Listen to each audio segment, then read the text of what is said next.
get some practical examples.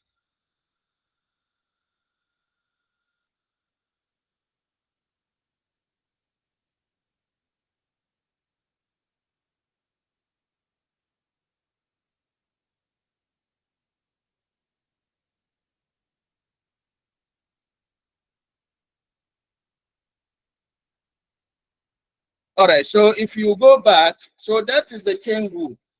So, and then this is what we have for a function of single variable. If I have y equal f of x, and then x depend on t, where f and g are differentiable functions, then y is indirectly a differentiable function of t, like I said earlier. So y, as it stand now, y depend on x, and then x also in turn depend on t. So indirectly, y depend on t. So for us to get the differentiation here, we will take the derivative of y with respect to what? T.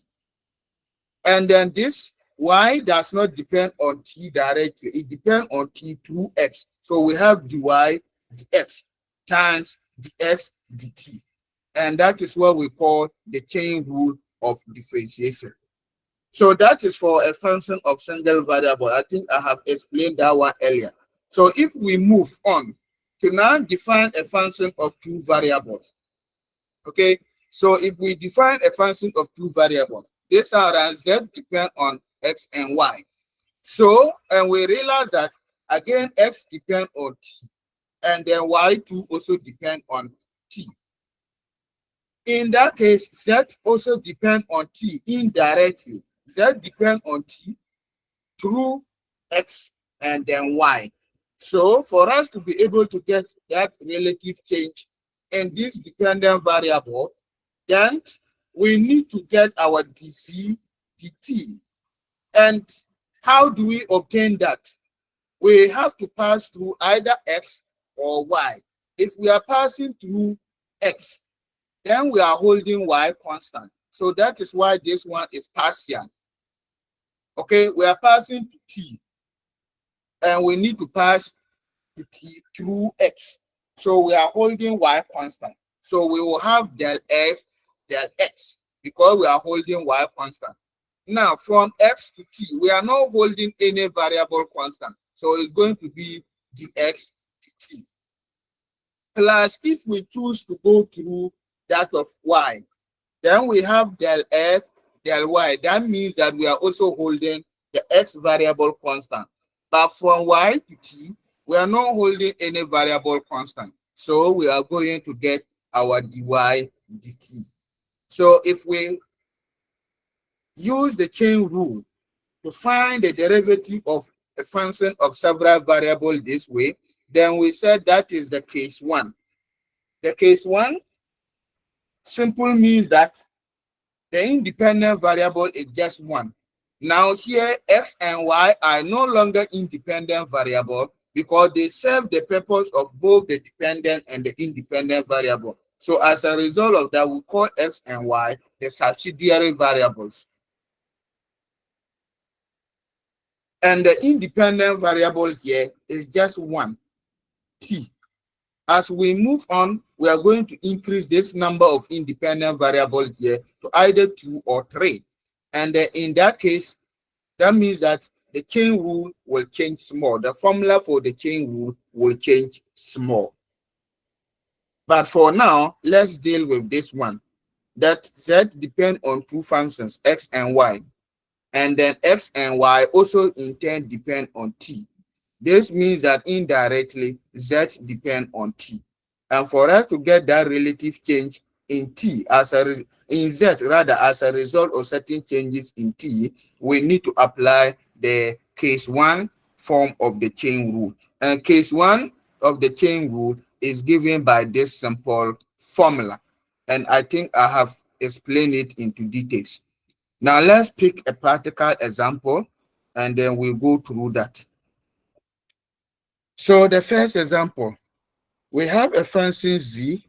Z is given by x squared y plus 3xy to the power 4, where x is defined as sine 2t.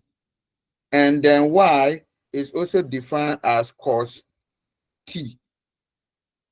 So we were asked to find dz dt.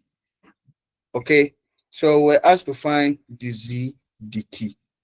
So as it stands now, or you realize that z here depend on x and y. X depend on t, y depend on t. So this will tell us that we are dealing with the case 1 form of the chain rule. So let's see how we are going to deal with this problem.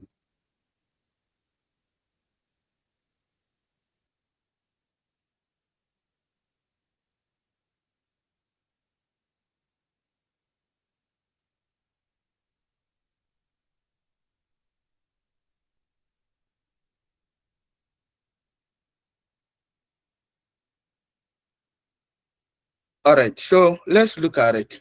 I want to use the whiteboard so that the picture will be clear, and then the remaining examples, we just go through them.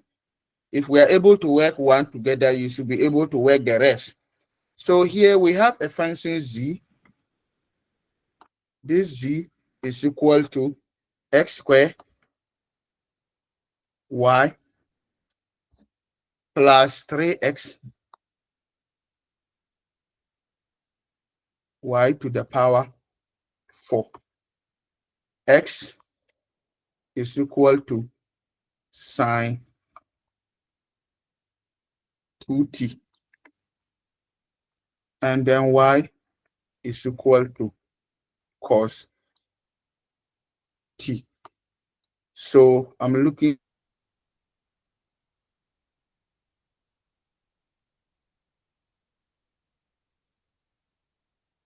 for dz dt.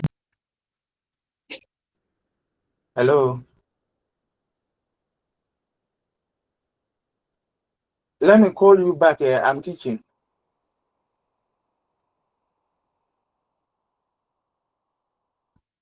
So my dz dt, we said, is given by del z del x times dx dt plus del z del y. Then we have dy dt. So that is how it's supposed to be. So you pass through x to t, or you pass through y to t. So let's quickly differentiate them and come and do the substitution. So my del z, okay, del z del x will be equal to, I want to differentiate this with respect to x. What will I get? So we are going to get 2xy plus 3y to the power 4. Then my del z del y.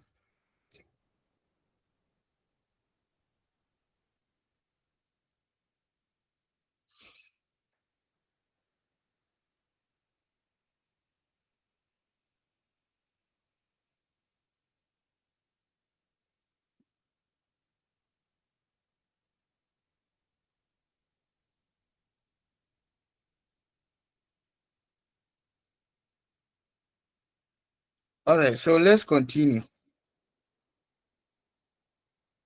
So my del z del y will be equal to, I'm now differentiating the function with respect to y. So x squared plus 12 x y to the power 3. Okay, y to the power 3. Then I also get my dx dt. And then this is equal to sine 2t. So I'm going to differentiate the entire function, which will give me cos 2t times the derivative of the function inside 2t with respect to t will just give me 2. So this means that I'm going to get 2 cos 2t. Then I differentiate with respect to y. So dy dt, which is given by cos t. And this will give me minus sine t. So I go and substitute them into my formula. dz dt is equal to del z del x. And then del z del x, we have obtained it. It was 2. This thing.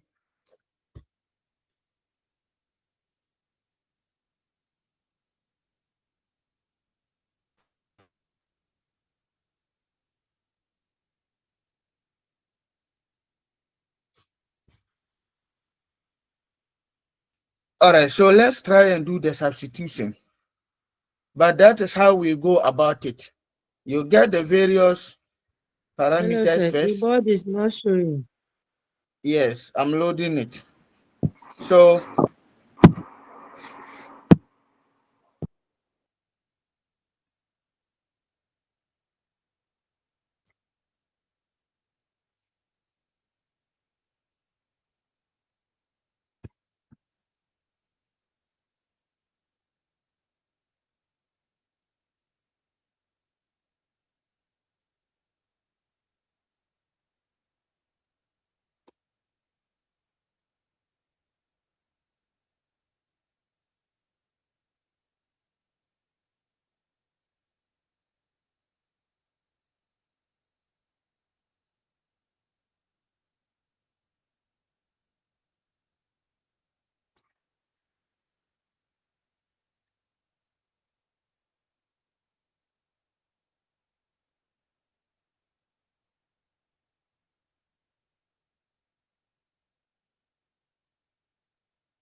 all right, I think the whiteboard is taking time to load.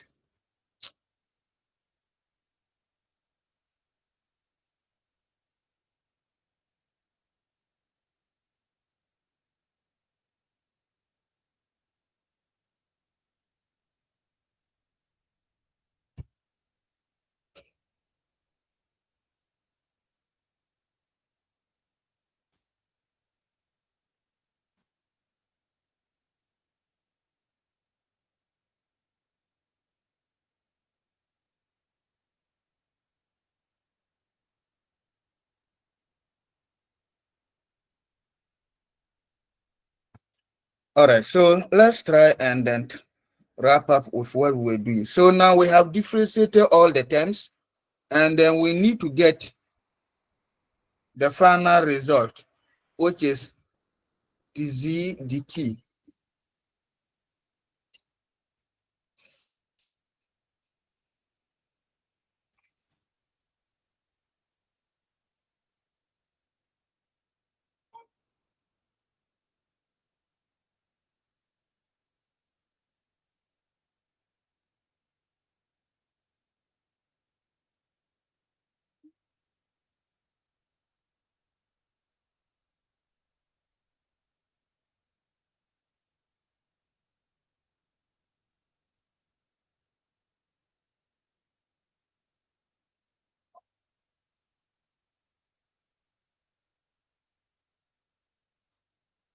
All right, so let's try and wrap up. So if I'm looking for my dz dt, this we said is given by del z del x, and we obtain that one to be 2x y plus 3y to the power 4, multiplying dx dt, and that one was 2 sine, not 2 cos. The network is not showing, please.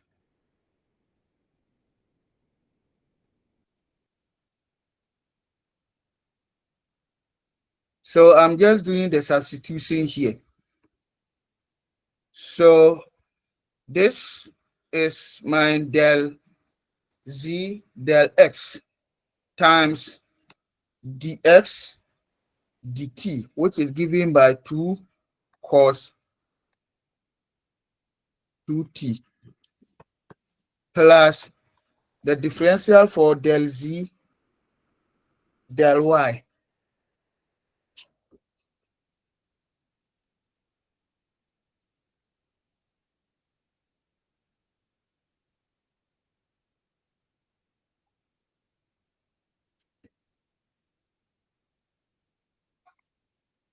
All right, so let's continue. I think this whiteboard is not helping us this morning.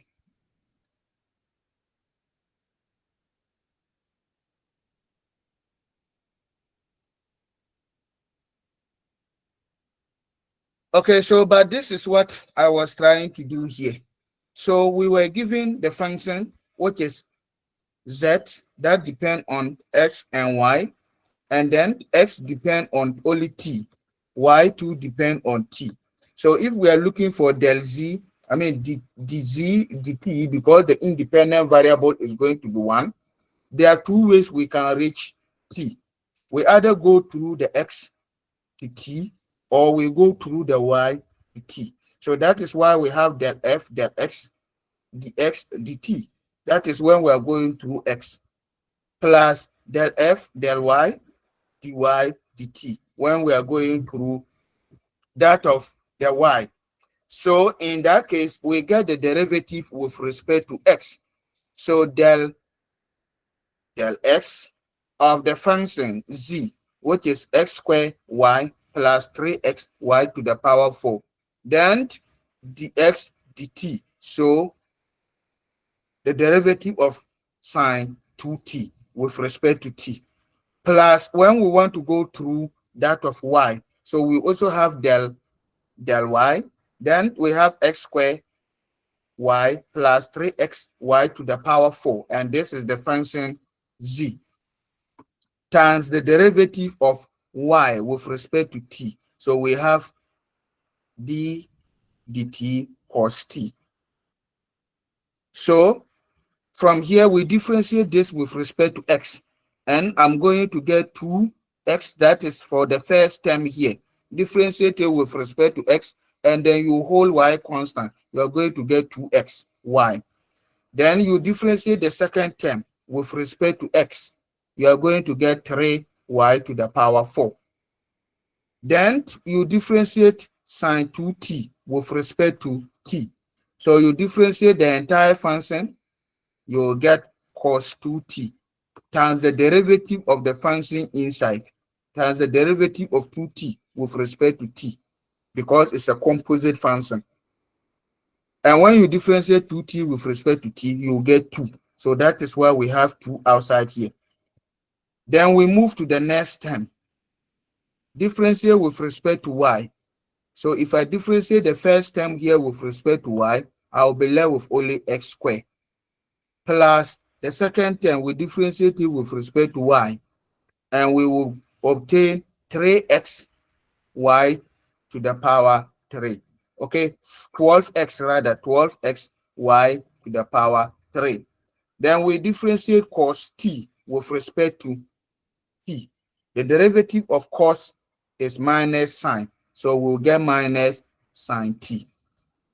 So we now simplify this.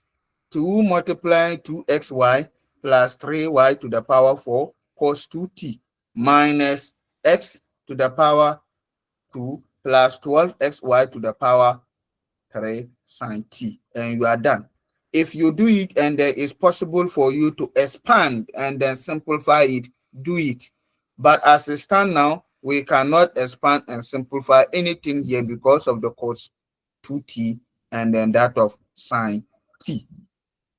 They are not the same terms, so we leave it the way it is.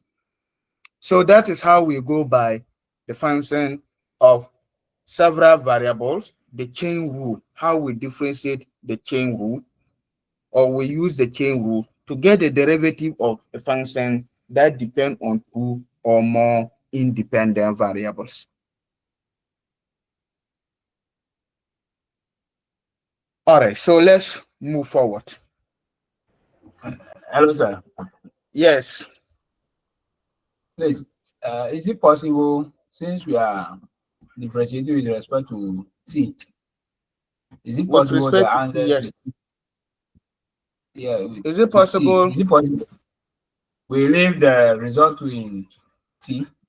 That is by replacing the x and y. Yes, you can do it With that way. Yes, okay. yes, that is if you are dealing with a very simple function. But as a standard, if you want to do that here, you are going to complicate things. That is why we left it the way it is. But what he said is true. We know x is equal to sine 2t, y is equal to cos t.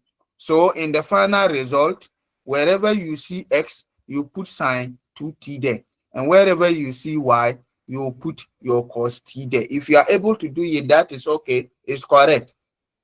But you look at the nature of the function you are dealing with. So you realize that if we do that here, we are not wrong, but things are going to be complicated. So that is why we left it the way it is. But you can do that substitution and then the result is still correct. So you put everything in terms of t by replacing x with its function, which is sine 2t, and then also do same for that of y. So you can do it that way. Thank you, sir. Okay. So let's move forward.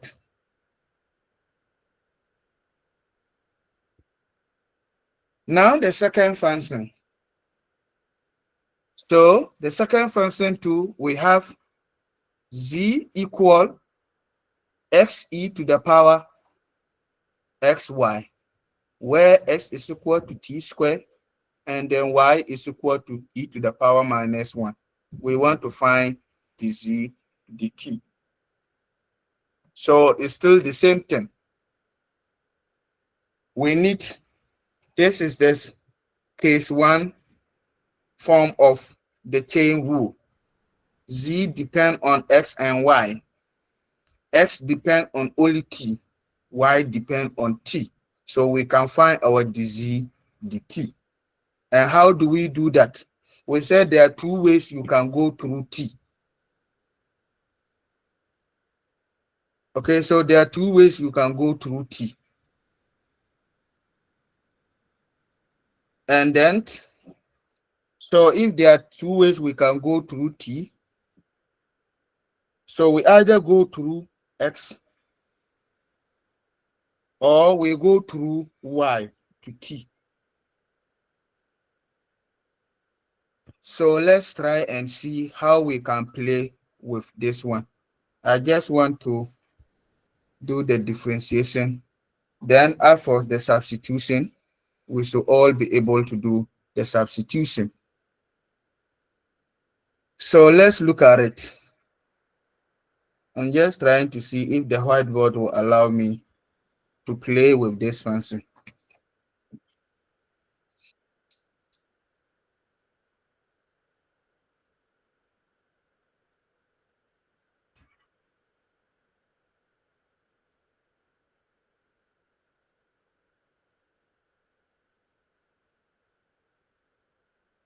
All right, so here I have a very simple function that is z equal x e to the power xy. My x is equal to t squared, and then y is equal to t to the power minus 1. So my dz dt, like we came out with the formula, is given by del z, del t, no, del x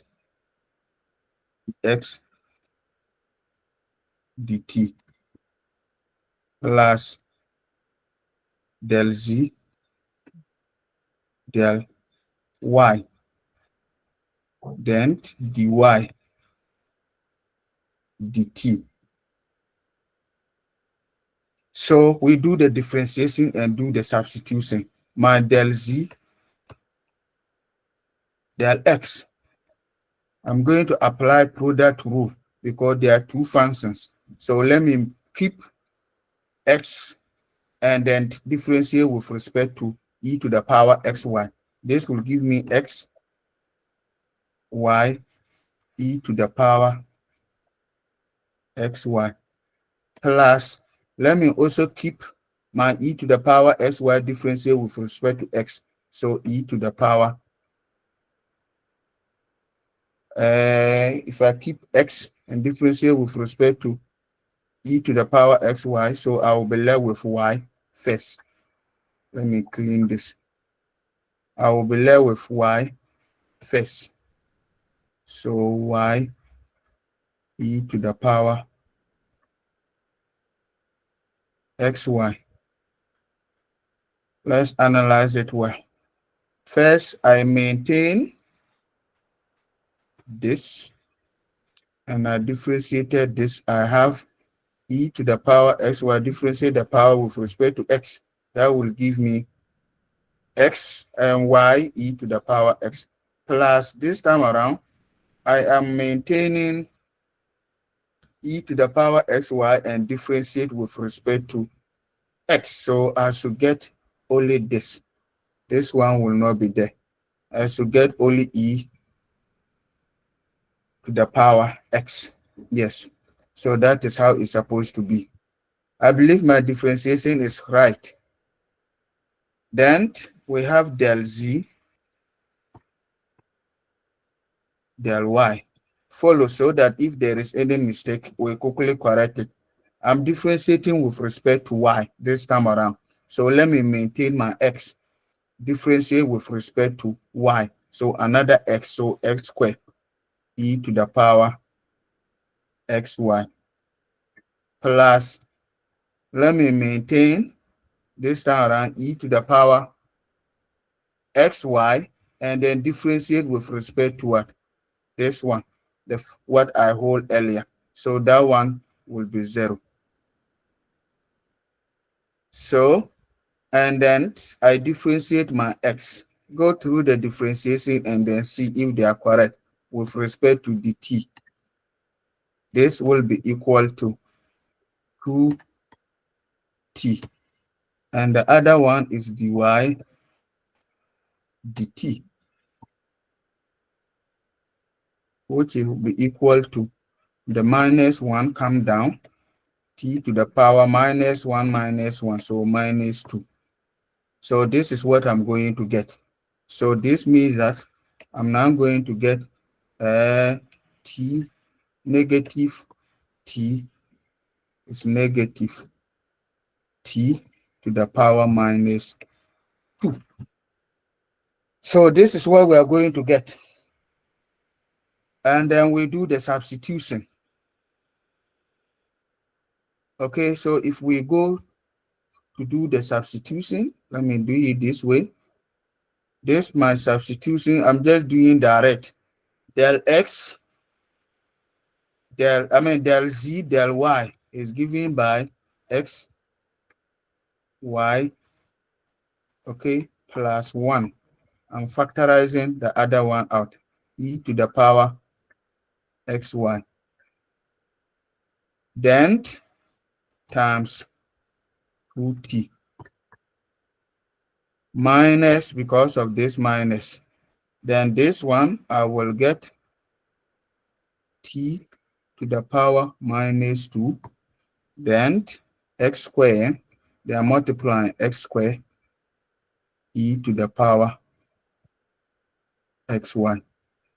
So I'm going to obtain something like this after the substitution. So this is what we are expected to get. And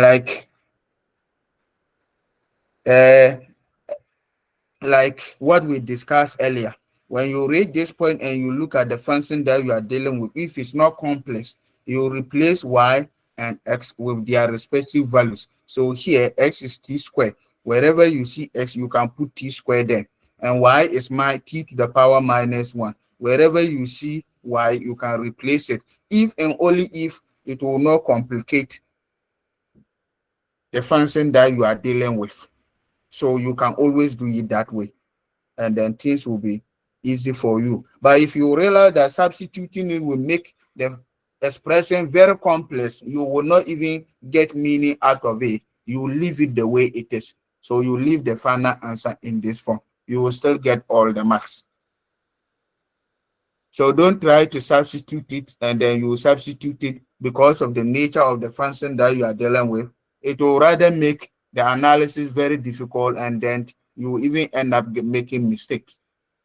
Just look at the function you are dealing with. If it's a simple function, then you quickly do the substitution. All right, so let's move forward.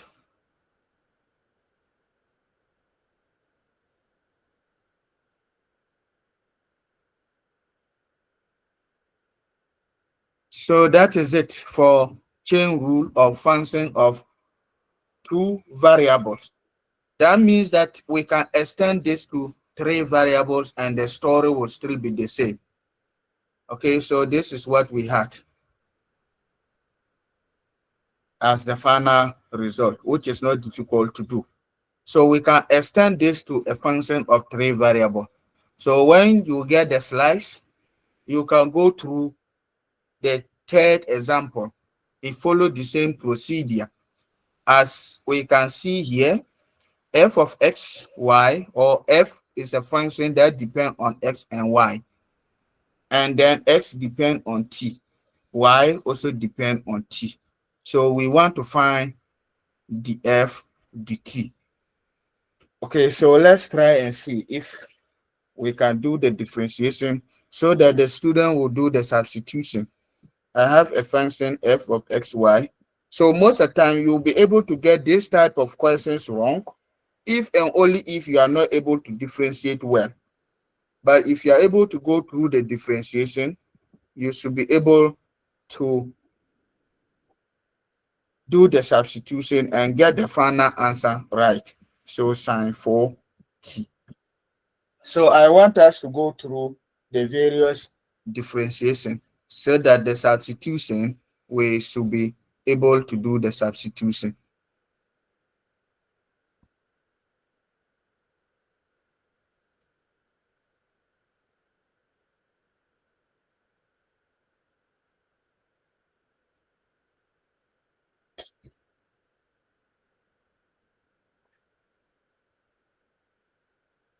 All right, so let's look at it.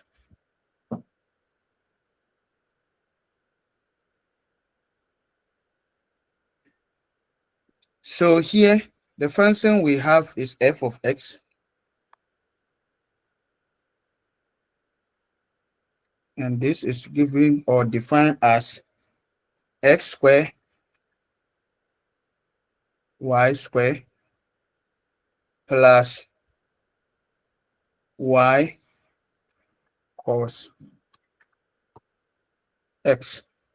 And our x depend on t, that is ln t squared. And then y2 depend on t, which is sine 4t. So we know our df over dt will be equal to del f del. Hello, sir. Yes. Please, the y square is y cube. Is it y keep? Yes, please. All right.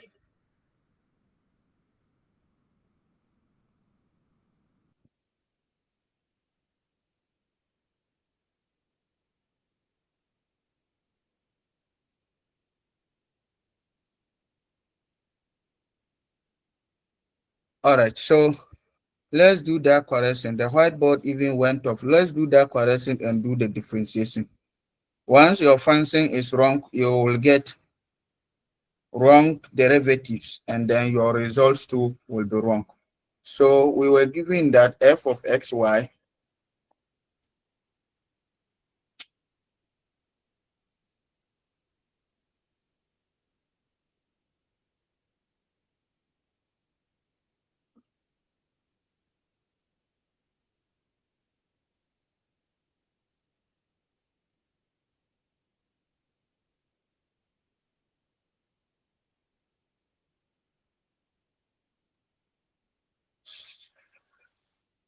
so our f of xy is equal to x squared y cube plus y cos x. I want us to do only the differentiation. So our del f del x here, let's differentiate this with respect to x. 2x y to the power 3 plus the derivative of y is constant. So let's put our y constant. If we differentiate this, we will get minus sine x. So at the end of it all, we are going to get 2x. If we simplify it well, y to the power 3 minus y sine x. So if you are able to get the derivative right, you should be able to do the substitution. Del f del y. This will be equal to, we are not differentiating with respect to y. So 3x squared y squared plus cos x. So then the other one, mind dx dt is equal to ln t square. So we explain that whatever function that is in front of ln, treat it as denominator, differentiate the function and treat it as numerator. So this is what I will get. Then the last one, which is dy dt, and that one is sine 4t. So if I differentiate, sine is cos 4t. Don't end it there. Times the derivative of the angle inside with respect to t, that is 4. So this will give us 4 cos 4t. 4 cos 4t. Then you cannot do the substitution. Your dz dt will be equal to del z del x. Then dx dt plus del z del y times dy dt. So if you are able to get your differentiations right, you substitute them into this formula and then you will get the results. So here you will be able to make mistake or get the whole thing wrong if and only if your differentiations are not right. So you realize that here I can simplify this. This will reduce this so that I will be left with 2 over t. So we can do it that way and then go and do the substitution. So let's go through the differentiation very well so that we'll always get our differentiation, whatever function that we are dealing with, we should be able to get it right. And once the differentiation is right, substituting it shouldn't be a problem. And like I said, when you substitute and the expression you obtain is complex, don't try to replace x and y with their respective values. You can leave it like that and move on. But if it's possible, do the substitution so that the whole or your final answer will be in terms of t, because t is the independent variable. If you are able to do it that way, you are still also on the correct path. So that is how we go about it. Chain rule for case one. That is where a function depends on two independent variables. Those independent variables in turn depend on another independent variable. So the immediate independent variable, we will treat them as subsidiary variables, and then the independent variable will be the indirect one. So we will be able to do that by applying what we have just learned, the chain rule for case one. Now, let's modify this. Okay, so let's modify this to the second scenario. That is the second case of the chain rule. Hello, sir. Where, yes. Sir, Mm-hmm. please, the del X, del T. Please help me with it. I don't know whether it's 2T all over T squared. Then Yes. there is some translation out. I'm confused Yes. over them. But did you get the differentiation? Why it is so? Because we have X is equal to ln T square. And then if we're looking for dx dt, the rule is that whatever function that is in front of ln, treat it as denominator. So t square times the derivative of the function with respect to t. So here d, let me do it well.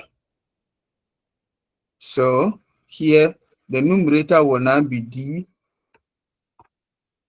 dt of the function you are dealing with. So t square. So this one is t square. So that is the rule of differentiating the natural logarithm function. So if I differentiate t square with respect to t, I'm going to get 2t over the t square, that is the denominator. So you see that t will cancel t. You get 1. You will cancel 1 of this. And then the final answer will be 2 on t. Did you get it now? Okay, sir. Thank you, sir. Yes. God bless Good. you. So that, yeah, so that is how we go about it. All right. So let's move a little bit further by looking at the case where, or the second case of the chain rule. So we are going through the second case of the chain rule. And then this time around, we are looking at the case where x and y didn't just depend on one independent variable, but two independent variables. So that is the case 2 of the chain rule. So what I'm trying to say here is that I have a function z.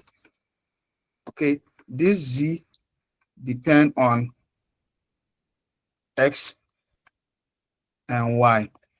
Now, my x depend on, let's say, s and t. Okay, s and then t. And y equally depend on s and t. That means that indirectly z depend on t. So let's look at it from this angle. Z depend on x and then y. This x and y, so x depend on s and then t. Y2 depend on the same s and then t. So you see that z depend on indirectly s and t. So if I'm looking for the derivative of z with respect to any of the independent variable, let's look for s. You see the reason why I'm using del. It's no longer d, because if I'm moving to s, I'm keeping the other variable t constant. Okay, I'm keeping the other variable, which is t, constant.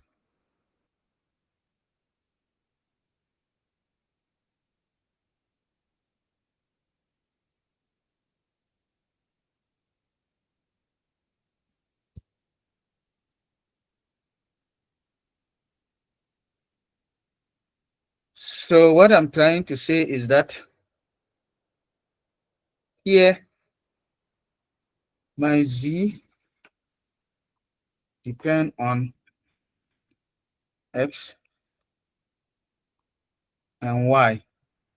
X and y depend on s and t. S and t. So if I'm looking for del z, del s, okay, so it's del z, del s because they are now two independent variables, which means that I have to keep the other one constant. It's going to be del z, del s times del x, del s plus del z, del y times del y, del s. So that is the new changes. I want to move to s. So I either pass through x to s, or I pass through y now to s. I hope you can see that. So that is the new dimension now. Or I look for del z, del t. That means that the same scenario, del z, del x times del x, del t plus del z, del y dot del y, del t. So that is the second case of the chain rule, where the subsidiary variables also depend on two independent variables. So if I'm looking for the change with respect to one of the independent variable, that means that I have to hold the other independent variable constant. So that is why we are using the del. And remember, we agree that anytime you are doing partial differentiation, you go by del, and total differentiation is d. So if I have my independent, the subsidiary variables that also depend on two independent variables, then the whole thing is going to be partial throughout. So that is what we refer to as the case 2 of the chain rule. The case 2 of the chain rule, which is just an upgrade of the case 1. It's not difficult. All right, so let's move forward. So that is the case 2 of the chain rule. However, we also have a special case of the chain rule. And the special case of the chain rule is that I have a function z, which defined as f of xy, where y is a function of x. Okay, so y is a function of x.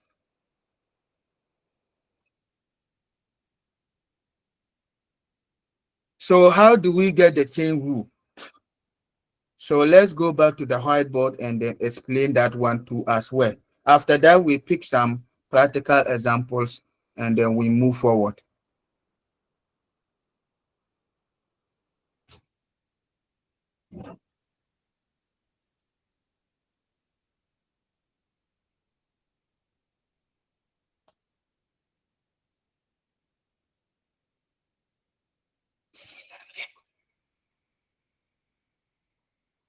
Oh, why is this thing taking time?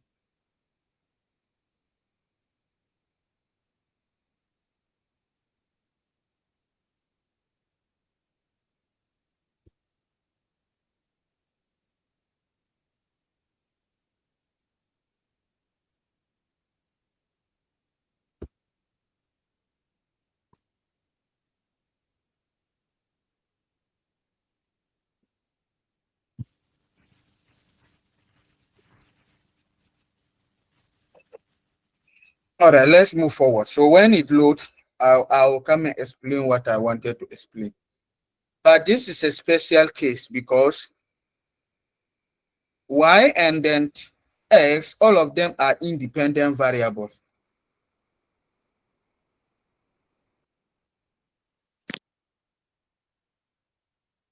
All right, so let's use the whiteboard to explain what I wanted us to look at. So I want us to look at this simple analysis.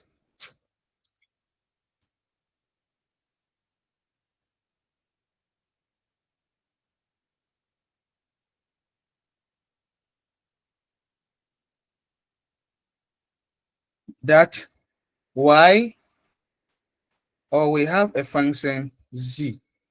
So z depend on f of x and y. Then y now is a function of x. So how do we get the z, the x? So that is the question. Now, let's draw this in the tree diagram. Z depend on two independent variables. So x and y. And this y in turn depend on x. So if we are looking for that change from the independent variable x, there are two ways we can go to x. You just move here. Or you move here and then now to this place. That means that my dz, the x, okay? So these are the two ways we can move to x. So my dz, the x here, will now be the first move, del z, okay? So we can move from del z to del x, okay? Dot the x, because so that means that x depend on itself. Plus, when we move to y, del z, del y, dot dy dx. So that is the special case here. Z depend on x and y. However, y in turn depend on x. So it's a special case here. So that means that I can move from z to x, and then I can move from from z to y, then to x. But the derivative of x with respect to x is 1. So here the chain rule, the z, the x, will be equal to just del z, del x, because the other one is 1, plus del z, del y dot dy dx. So that is the special case of the chain rule. And we can change this and it will be true, where it's rather x that depend on y. What I'm saying is very simple, so that we will not waste time there. I have my z that depend on x and then y. Then it's rather x that depend on y again. X is a function of y. So the story will still be the same thing. So I can move from z through x to y, or I just move to y directly. So in each of these two scenarios, we have a special case of the chain rule. And that is what we have just gone through.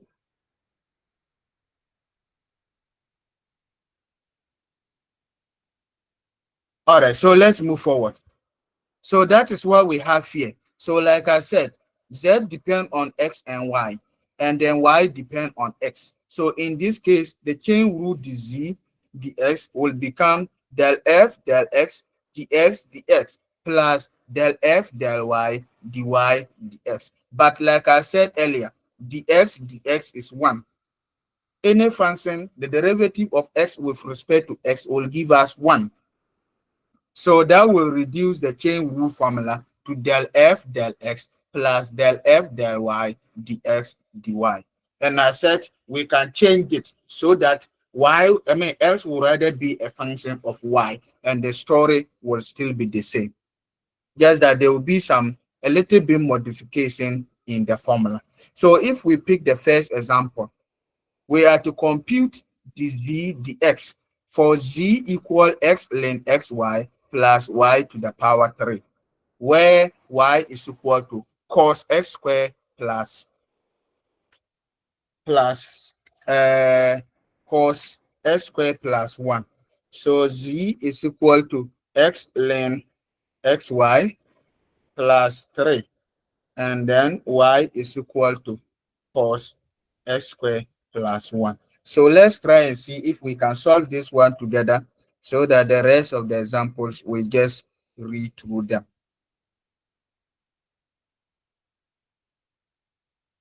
The most important thing here is the derivatives. You should be able to get your derivatives right. Once you are able to get the derivative right, the substitution shouldn't be a problem. You will be able to get this question wrong if and only if your differentiations are wrong. That is the only thing that will make you to score a question of this nature wrong. So here we were given z, and my z is equal to x ln xy plus y cube. And then here, y is now defined as a function of x cos x squared plus 1. So that is what we have. Now we know how the formula will be. It's del z, okay, dz dx is equal to del z del x plus del z del y dot dy dx. So let's do the differentiation.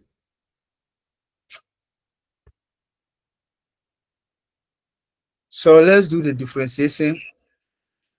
This whiteboard.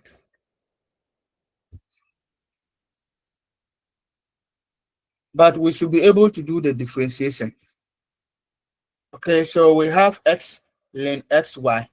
That is the product of two functions. Product of two functions. So you have to apply the product rule of differentiation.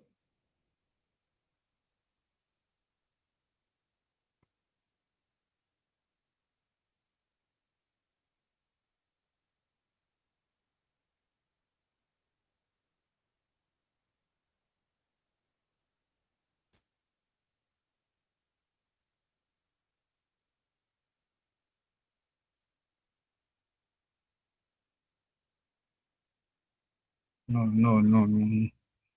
All right, so let's move forward. I think this whiteboard is taking our time.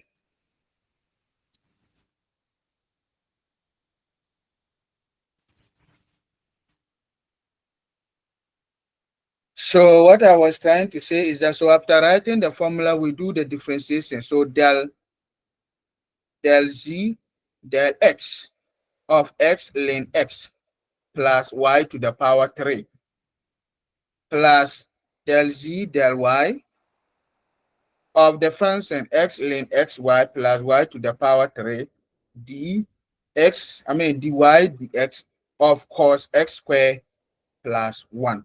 So that is how we go about it. So you can do the differentiation. This one is a ln function, so x ln xy. That means that if I'm differentiating this, we apply the product rule of differentiation, x and then that of ln xy. These are the product of two different functions. So what I'm going to do here is to hold ln xy constant and differentiate x. It will give me ln xy because the derivative of x with respect to x will be 1. Plus I hold x2 constant. then differentiate, lane xy with respect to x. And the rule is that treat the function that is in front of lane as a denominator. So that is why you are seeing x to xy down here. Then you differentiate the function with respect to your variable of interest. So I differentiate xy with respect to x, that will give me y. So at the end of it all, this is what you are going to obtain. Then plus we move here to the next one. We are differentiating with respect to y. And then if I'm differentiating with respect to y, it's product rule. But the first function is x. So if I differentiate it, it's going to give me 0. So I hold x constant and differentiate this function with respect to y. So if I hold x constant, I will treat xy as the denominator because it's in front of length. Then the derivative of xy with respect to y, that will give me x. So at the end of it all, this is what you are also going to obtain. Then the next term, which is y to the power 3. If I differentiate it with respect to y, I'm going to get 3y squared. Then the derivative of cos x squared plus 1. So if we differentiate this, the derivative of cos will give us minus sign. So we are going to get minus sign x squared plus 1 times the derivative of the function inside with respect to x. So if I differentiate x squared with respect to x, I'm going to get 2x. So that is why we have 2x here. It's the derivative of the inner function, which is x squared plus 1. So if we do that, then we are going to get these two guys will cancel. Okay, so we are going to get ln x cos x plus 1. Okay, so the whole of this one will cancel, and then we will be left with ln xy plus here x and x will cancel, will be left with x over y plus 3y squared, and we do the substitution. Okay, so we do the substitution. So if we do the substitution, then we are going to get ln x cos x squared plus 1 minus 2x sine x squared plus 1, all multiplying x over cos x squared plus 1 plus 3 cos square x squared plus 1. So you see how complex this thing is looking like, because we try to replace y with its value. So we know y is equal to cos x squared plus 1. So wherever we see y rather in our final result, we will put its value there, cos x squared plus 1. So that was what we did, and then obtain this complex expression. But like I said, if you know when you do the substitution, your expression or your solution is going to be complex, you just leave it the way it is. Don't do the substitution. But if you are able to do the substitution too, I think it's still in order. So that is how we go about it. Chain rule of function of several variables is not difficult. You just need to take your time and then do the differentiation well. Yes, sir. Hello, sir. Yes. Thank you for the explanation. Please, the first bracket, Yes. where we have the ln xy plus x, then xy over xy. When the second term, when it cancel xy it will give us 1. Yes. When Okay. it gives us 1. Yes. Yes. So It will the give one us that it will 1. give us the, yes, we are not seeing anything. Where your cursor is, you're supposed to see it there, Good. but we are not Good. seeing it. So it should be plus 1. Okay. It should be plus 1. So Yeah. that is how it's supposed to be. Is that clear? Thank you, sir. Yes. So because this one will give us 1, but when we're doing the substitution, we have forgotten about that one, which shouldn't be the case. All right. So that is it.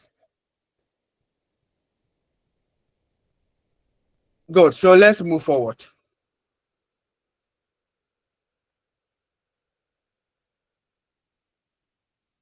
So I think the second case is what I have explained earlier.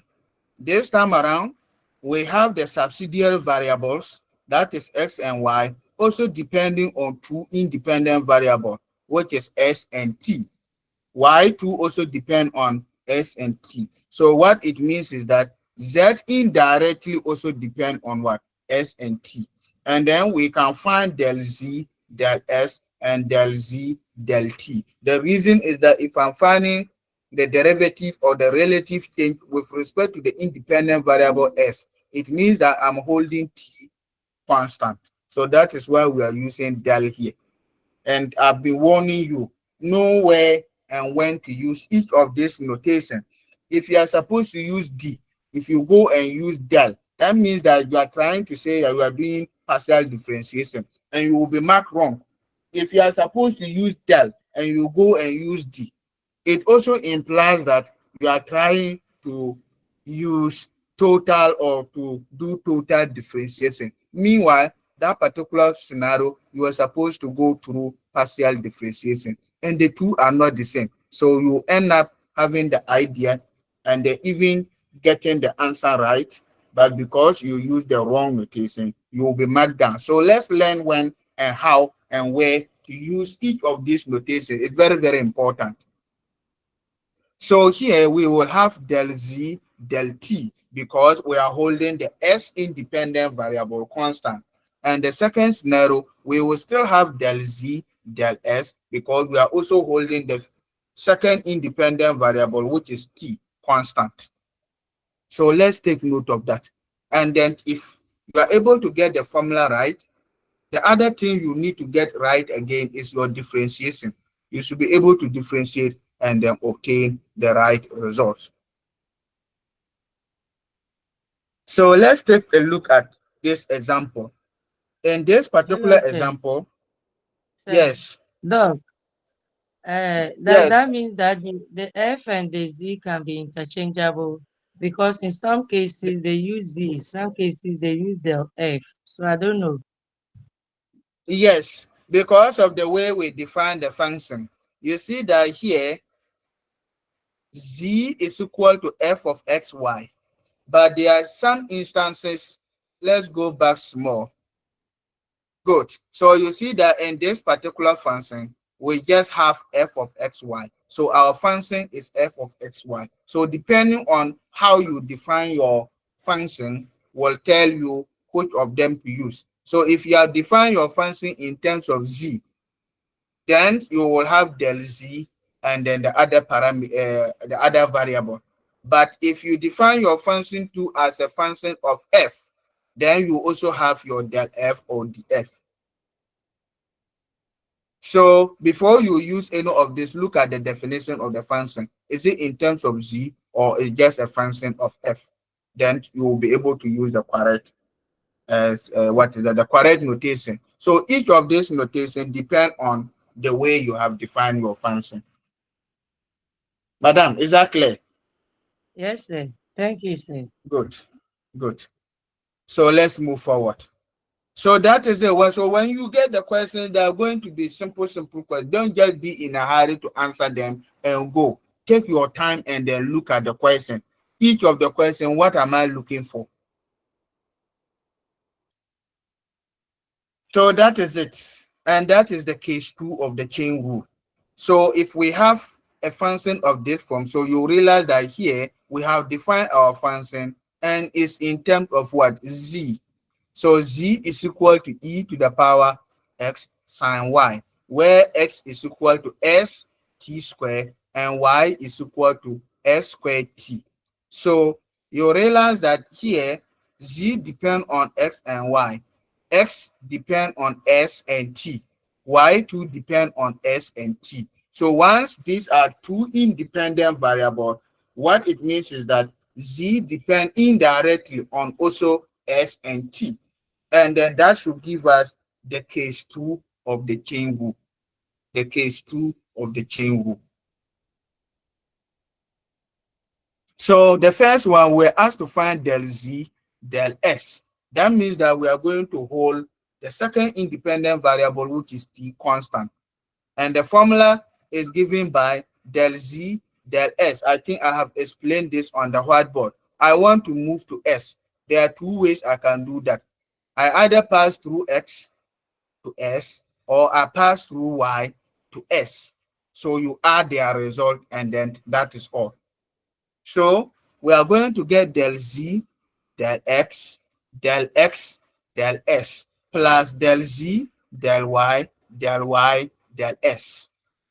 So you pick the function z, differentiated with respect to x. So my del x, e to the power x sine y, del s, s t squared, plus del y, e to the power x sine y, then del s, s squared t. So we are just doing the differentiation and substitution at the same time. Now let's go here. If I differentiate what I have just highlighted with respect to x, y is constant here. So it means that my sine y will just be constant. And I differentiate it with respect to x. I'm going to get e to the power x y. Because the derivative of the exponential function e to the power x with respect to x, you will get the function back, e to the power x. So that is why this one, the derivative of it have not been changed. So you will have e to the power x sine xy. Then we move forward. The derivative of this with respect to s.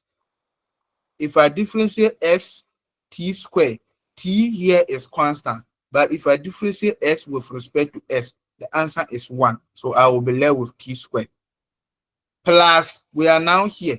We are differentiating this with respect to y. E to the power x, there is no y there. So it will be constant. I differentiate sine y with respect to y to obtain cos y. So I will get e to the power x, which is we are treating it as constant. Then cos y. Cos y is obtained from the derivative of sine y with respect to y. Then we differentiate s squared t with respect to s. So I differentiate x squared with respect to x. That will give me 2s. So that is what we have here, 2st. Remember, t is constant. So at the end of it all, we are going to get t squared e to the power st squared sine s squared t plus 2st e to the power t st squared cos st s squared t. So that means that here, this is what we have obtained. Okay, and then in place of s and then t, we will in place of x and then y, rather, we replace them with st squared and then s squared t. So that is why here you have e to the power x, and it's now e to the power s t squared, because x is s t squared. So we substitute it with its value. Sine y is s squared t. So sine s squared t plus 2s t e to the power st squared cos s squared t, and you are done. So like I said, if you can do the substitution, do it. But in situation where it will be complex for you to do the substitution, you just leave it and move forward.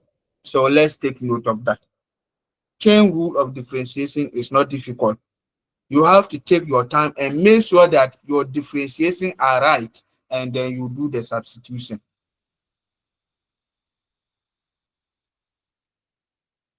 So the second one, this time around, we are doing the differentiation with respect to t. The first one was with respect to s. So this one, we are doing it with respect to t.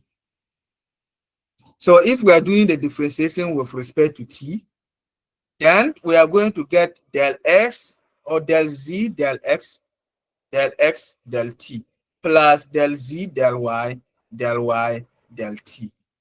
So there are two ways we can move to t2.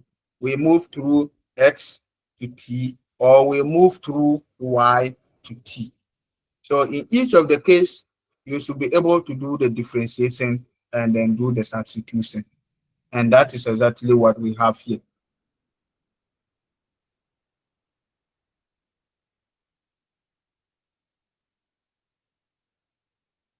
So this example too look the same. Okay, so it's almost the same with whatever we are dealing with.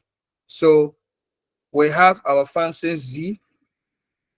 This z is defined and is of the form e to the power 2r sine 3 theta, where r is equal to, or r is defined as st minus t squared.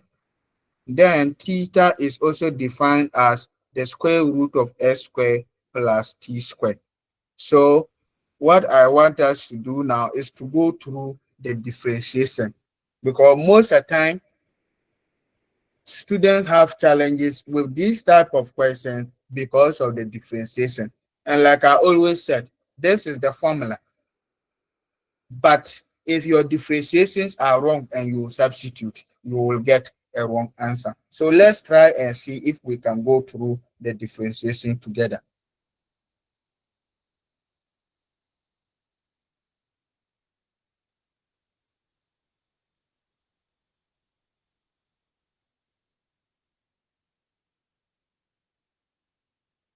So I just want us to look at the differentiation. Then you can go and sit down and do the substitution on your own.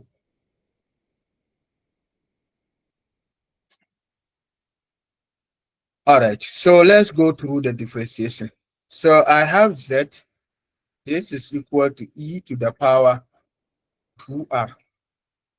Then I have sine 3 theta. So like I said, our concern is the differentiation. So here, my del z del r. I want to differentiate this with respect to r. And then r is only here. So that means that my sine 3 theta is constant. So let me differentiate this with respect to r. So 2r with respect to r will just give me 2. So 2 e to the power 2r. Then sine 3 theta. So this is what we will get. Then del z del theta. So this will also be given by, so there is no theta in the first term, even though it's product rule. So e to the power 2r is constant. E to the power 2r is constant. Let me differentiate sine. Sine will give me cos 3 theta times the derivative of the angle inside with respect to theta. So 3 theta with respect to theta will give me 3. So finally, I'm going to get 3 e to the power 2r cos theta 3 theta. So that is it for the function z. Now let's go to our function r. R is equal to s t plus, no, st minus, this is minus, is st minus t square. St minus t square. So my dr, ds, let me start with s, will be equal to, it's only this point that we have s. So it will just be t. This side, if we differentiate it, it will be 0. dr, then dt will be equal to, if I differentiate the first term with respect to t, I will be left with x. The second term with respect to t, so 2t. Then that of theta, theta 2 is equal to the square root of s squared plus t square.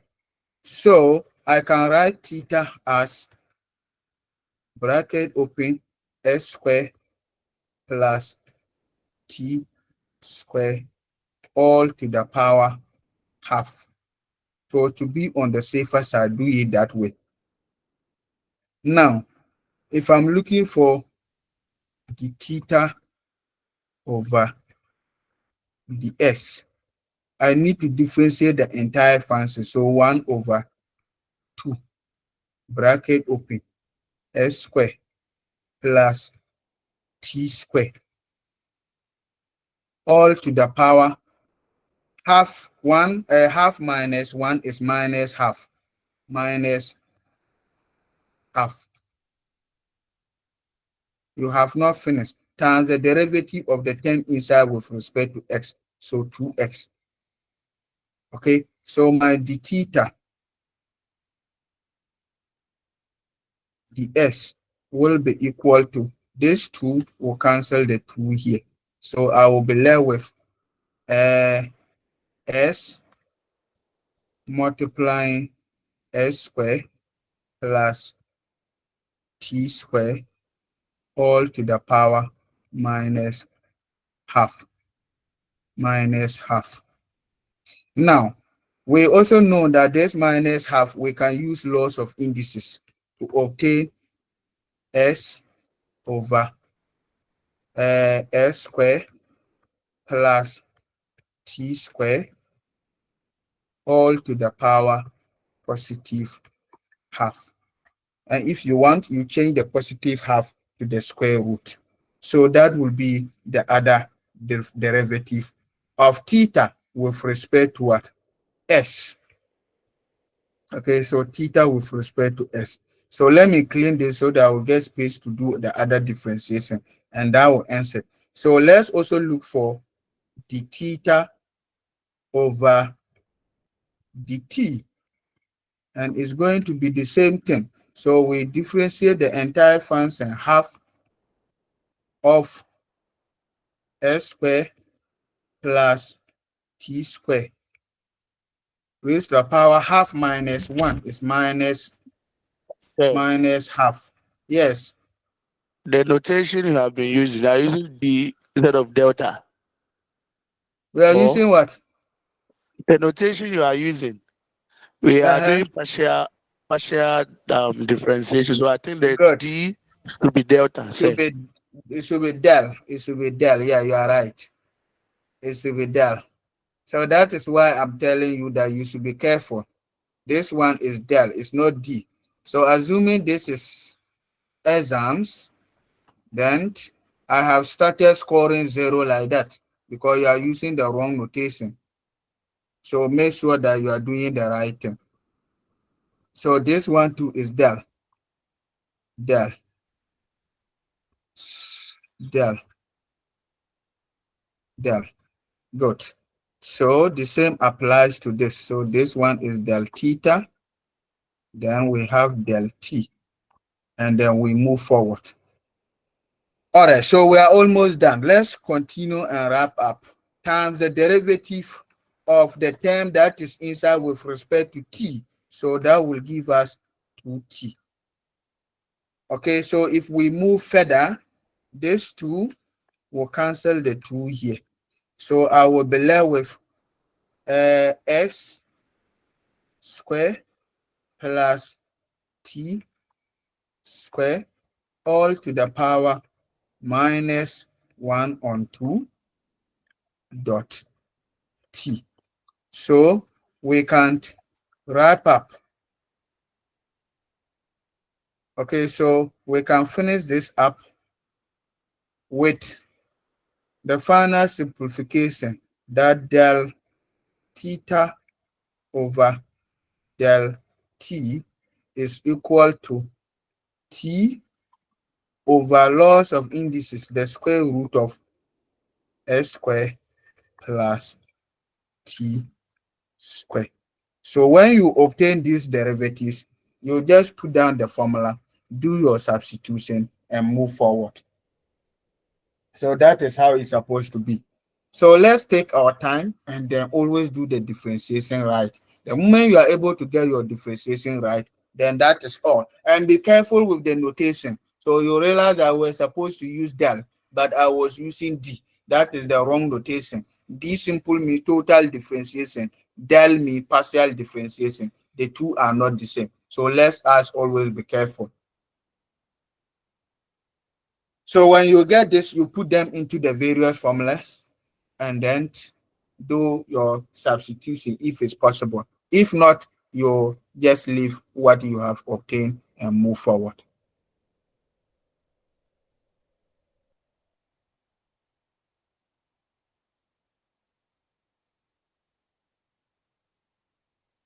All right, so let's go back to our slides and then continue with what we are supposed to go through.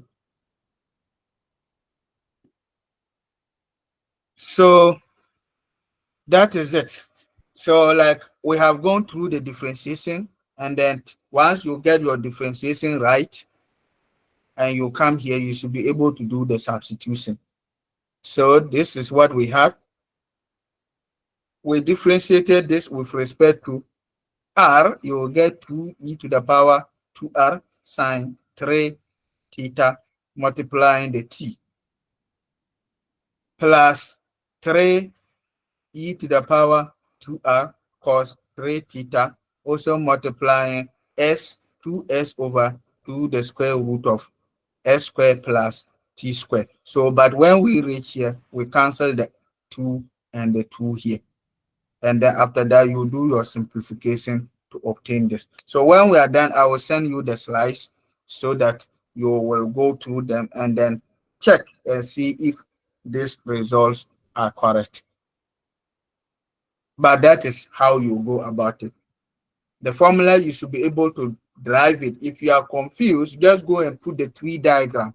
Then the chain rule, the diagram that I always use to derive the formula, and then do it as a rough work somewhere so that you will be sure that the formula that you have put down is correct. Then you go and do the substitution. Do the differentiation first and come and do your substitution. All right. So that is it, because we're supposed to find del z, del t, and del t, del s. So what we had earlier, this one is del z, del s. What we have here is del z, del t. So per my explanation and the differentiation we did together, we should all be able to do the substitution and obtain this. So I will leave this one for you to go and then read. Now we said writing the chain rule using the tree diagram. So I think I have explained that one too as well. The tree diagram is just what I explained earlier. Okay, so that is the tree diagram. So this is what we refer to as the tree diagram. And then how do we get this? So we are saying that if we have z, which is a function of x and y, where x also depend on s and t, and y depend on s and t, then there are two ways we can find the relative change in this this independent variable, either with respect to t or with respect to what? S. So, and this is how we put it. Z depend on x and y. So if I'm moving from z to x, I'm holding y constant. So that is del z, del x. If I'm also moving to y, then I'm also maintaining x constant. So that will be del z, del y. Then x depend on s and t. Y depend on s and t.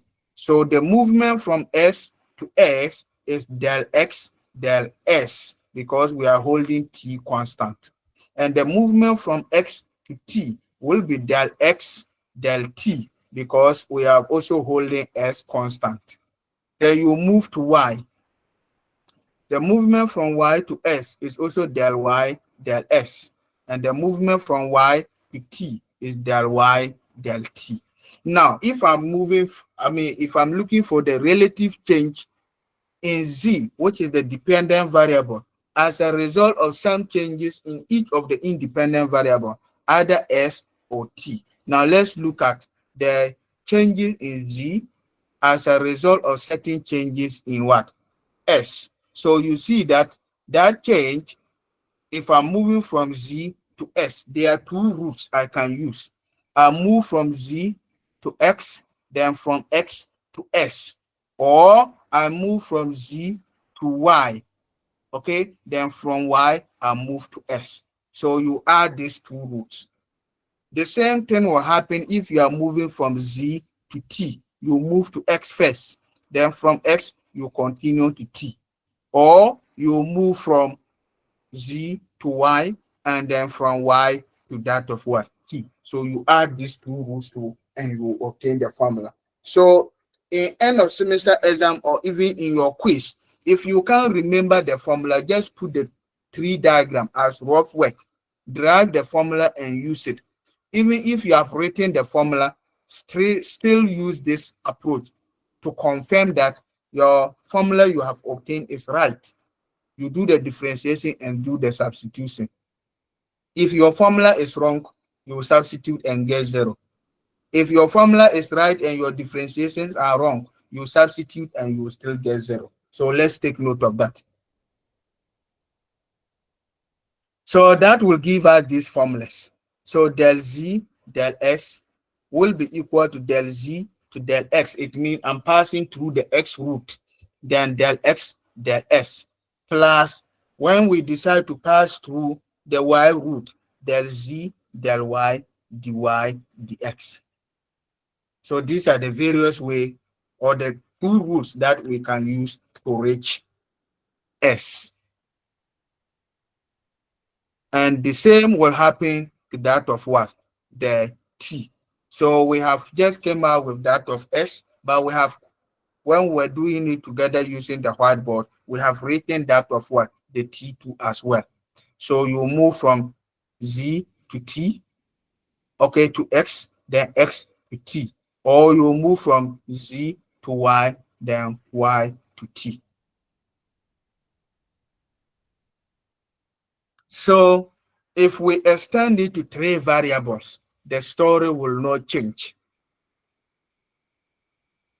This time around, we have W, which is equal to f of yz. X depend on t. G depend on t. No, y depend on t, and z depend on t. So how will the chain rule look like? The chain rule is going to be simple. W depend on 3 independent variables, x, y, z. Each of these 3 independent variables depend on t. So x depend on t, y depend on t, z depend on t. So you see, if I'm moving from W to X, I'm holding Y and then Z constant. That is why it's del. So del W, del X. But if I'm moving from X to T, I'm not holding any variable constant. So it's going to be dx dt. The same thing will happen if I'm moving from W to Y. X and Z here will be held constant. Then I move from Y to T straight away.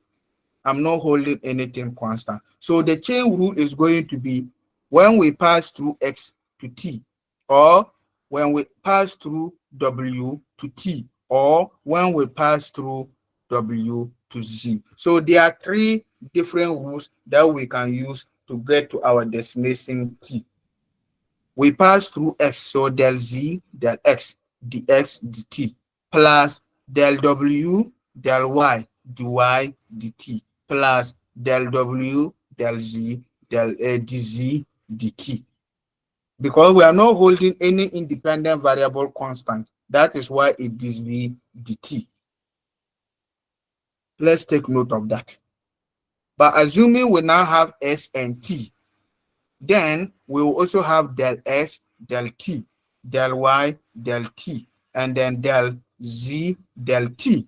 And when we are done with it, we go and do same for that of what? The S independent variable. So let's take note of this.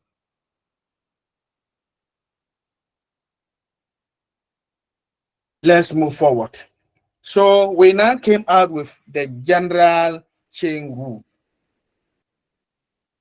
The general chain rule. Now let's go through the general chain rule. So this is general. The general chain rule, that is the end independent variable and intermediate variables or subsidiary variables, and then end differentiation. Now we Hello, consider the general. Yes. please, what time are we breaking? What time are we breaking? It's 9:15. 9:15. So we break 9 for 15 minutes. That is the time we have on the timetable. We break 9 and for 15 minutes, and we come back when? That will 9:15. be 9. When we break there, we go for 15-minute break and come back in 15 And minutes. continue. Wow. Yes, sir, and close 11:15.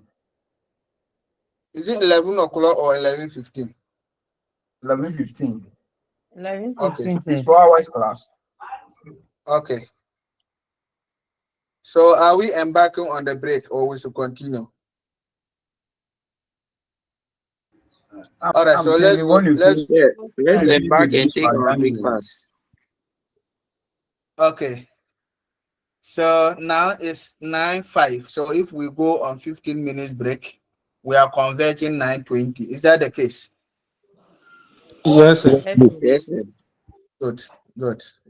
So then let's go on the 15 minutes break.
All right. I think it's break over. Can we continue? Yes, sir. Hello. Yes, please. Yeah, can we continue? Yes, doc. Yes, doc. Hello, sir. Yeah, so let's continue. So I think we were still on the chain rule, and then we have not reached the point where we want to derive the general formula, so that depending on the nature of the function or several variables that you are dealing with, you should be able to use this general formula to deduce whatever formula that you intend to use to solve your problem. So let's go through the general version of the chain rule. And then we are saying that in this chain rule, we have a function that depend on intermediate variables, and the intermediate variables also in turn depend on other independent variables. So that means that the dependent variable indirectly depend on those independent variables. So that is where the chain rules came in. So we are saying that if we have a dependent variable u, and this u is a differentiable function of n intermediate variables. So like I said, u depend on n intermediate variable from x1 to xn, where each xj is a differentiable function of the n variable. So this xj, yes, s subscript j, or what I have highlighted, also in turn depend on other independent variable from T1 up to Tn. And then what this means is that you indirectly depend on T, because it's like you depend on some number of subsidiary or independent intermediate variables X. And the intermediate variables also depend on independent variable T1 up to 2m. So what it means is that the dependent variable U indirectly depend on T. And how do we obtain that? We said this is going to be del U del Ti.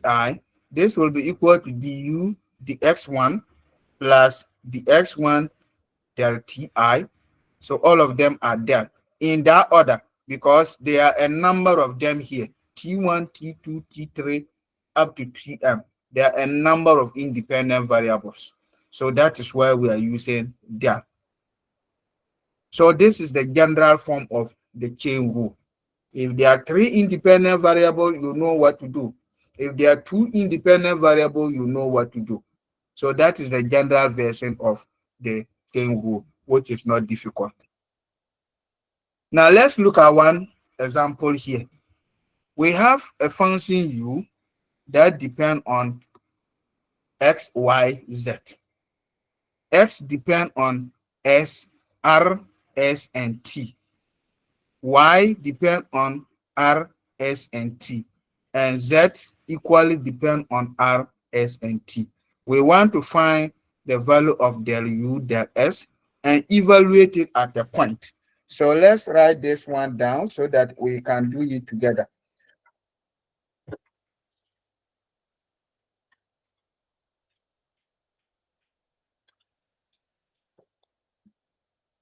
So I have a function u. U is equal to x to the power 4 y plus y to the power 2 z keep. X depend on r, s, and then t. Y depend on r, s, and then t. And z also depend on r, s, and then t. So we want to evaluate this at r equal 2, s equal 1, and then t equal 0. So that is our question. I want to see if the whiteboard will permit me so that we can do it together.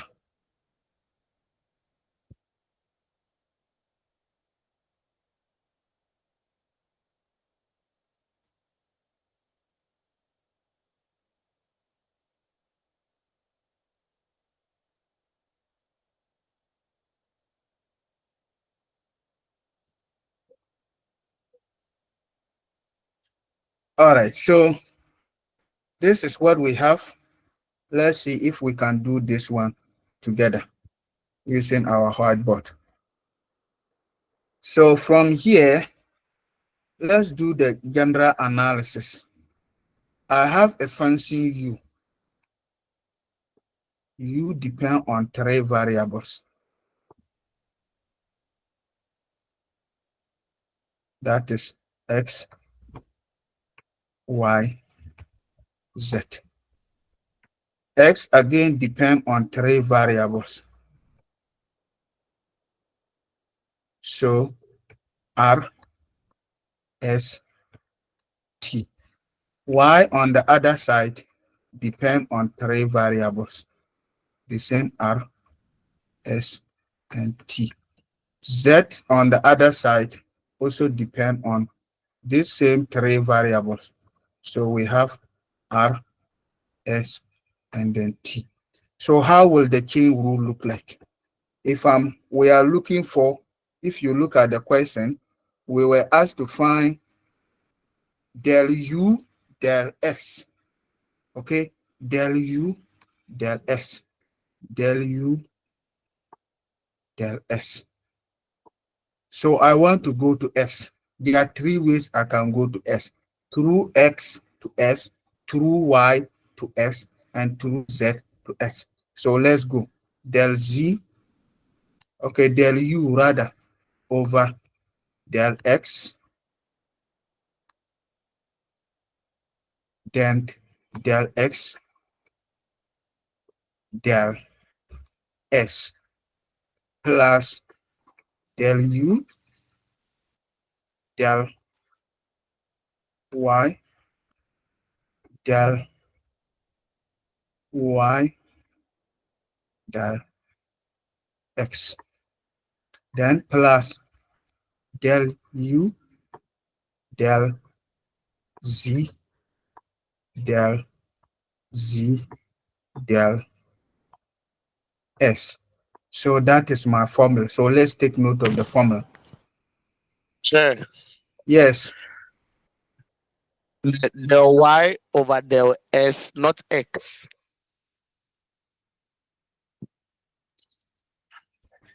Wow.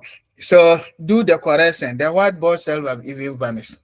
So, but I want you to write it down as we do the differentiation together, so that after that you can do the substitution.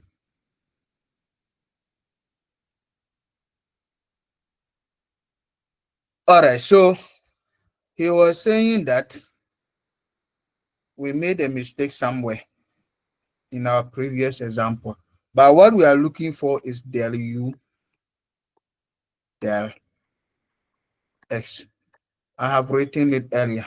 It's going to be del U, del X, del X, del S, plus del U, del Y, del Y, del S. I think this was where the problem was. Del U, del Z, Yes, del sir. Z, del S. So now our formula is all right. Is that the case?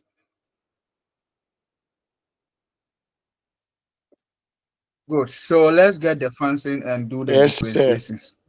So our function U is given by X, okay, X, then Y to the power 4. Is that the case? Let me see. Is X to the power 4? No, you, Is X to the power 4? yes, x to the power 4. Okay. So it's rather the other way around. So X to the power 4 Y plus Y square Z cube. So let's differentiate them. Del U, del X, will be equal to 4s cube y. Is it true? You'll be checking. Is it true? Del u del y will be equal to x to the power 4 2 plus 2y z cube. Then del u del z will be equal to 3. Okay, 3. What is happening? This is equal to 3y square z to the power square. Good. I believe my differentiations are right. Is that the case? Yeah, hello, sir. Yes. Hello, sir. So they both become straight. Eh? Hello, sir. Yes, Hello, sir. yes. Yeah, please, the formula. Mm-hmm. Yeah, the first one shouldn't be du ds rather. Why du dx? Why du dx? No, you said du ds S. is equal to. No, this one is del s. This one should be Exactly. s. That's what Good. I'm trying to. Yes, it's s. That is what the question wants us to find. By my derivative, I'm sure they are right. 4s cube y, x to the power 4 plus 2y z cube. Then 3y square z square. I believe they are right. So Yes, sir. x, good. So x, Sure. x is given by r. Then we have s e to the power t.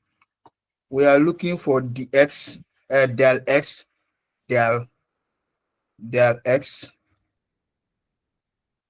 del s. The others we will not do because we are not interested in them. So if I differentiate this with respect to s, I'm going to get r e to the power t. I believe I'm right. Y is equal to r s square e to the power minus t. And then if I differentiate this, my del y del s will be equal to 2 rs, okay, e to the power minus t. Then the next one will be our z, which is equal to r square, then s sine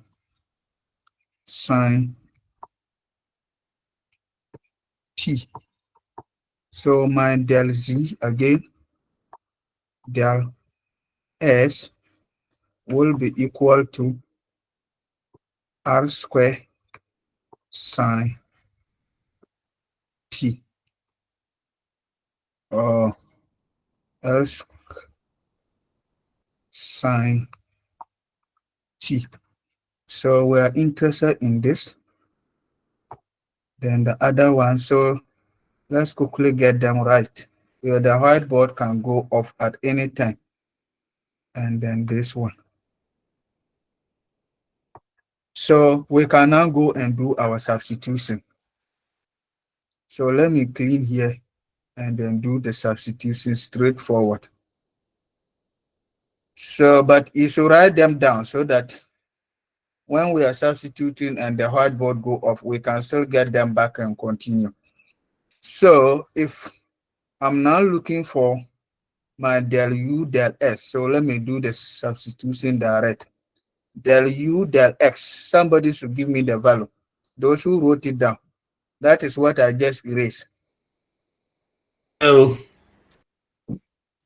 del u del x 4x cube. For 4x cube y. 4x cube y. keep y. keep Yes. y. Okay. Then that of the x, the s is still here. The x, the s is r e to the power t plus del u del y. What will you get for del u del y? X power 4 plus 2yz Come cube. again. Take your time. Come again. Is Del u del y. X to the power 4 x to the plus power 4 plus plus 2y. X power 4 minus 2y. is it minus or positive? Is positive. Minus 2y z keep. No, it's positive. That's what I. Is positive. It's positive. It's positive. Okay. 2y Z power 3. power 3. Okay. Then that of so let's put this one in bracket. Then that of del y del s. I said it. So continue from there. Just do the substitution. So from there, let's Can try we it one. have a permanent solution to the disappearing whiteboard? You said what? Well, it's like it's, can we have a permanent solution to the disappearing of the to it. If it's because the medium we are using, if it's a Zoom, that one stay. You write until you shut it down. But for Google Meet, you don't have control over it. You just be there and then the thing will go off. Okay. If we are using Zoom for this, but the Zoom tool, we cannot get 4 hours on it unless we do it 1 hour, 1 hour. Okay. Which will not be helpful. But if it's Zoom, once you just on it, that's all. You will continue until you shut it off. Okay. All right, so let's try to do the substitution again. But the IT guys, if maybe you can help us so that still on this medium, that is the Google Meet, so for it to be stable. I don't know much about it. All right, so we were on the substitution.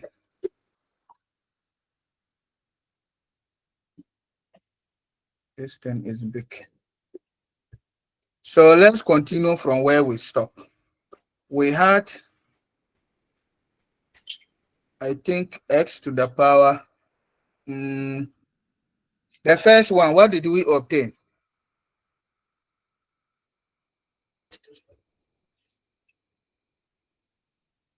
Hello? Okay. Yes. We are now substituting, and I asked you to write those things down. So del u, del x, what was the value? 4x cube y. So 4x keep y. So for x keep y. Then that of del x, del s. I remember we have r to the power R e power 3. power Power t. power t. Okay. Then let's move to del u, del y. What was the value? Del u S x power 4 plus 2yz Z power cube. 3. So 2y z to the power 3. 3. Good. Then del y del s. Del y del s. Equals 2r 2r e to the s power e to the of power t. t. There's s there. All right. So it's S power t. S e power t. okay. So 2r. Hey. All right. So go and do the substitution and then replace t with 0. After the substitution, you put t with 0. S. Let me see. I think t is 0, s is 1, and r is 2. So you end up with a numerical value. So this is what we have. Because this whiteboard, I don't know why it is so.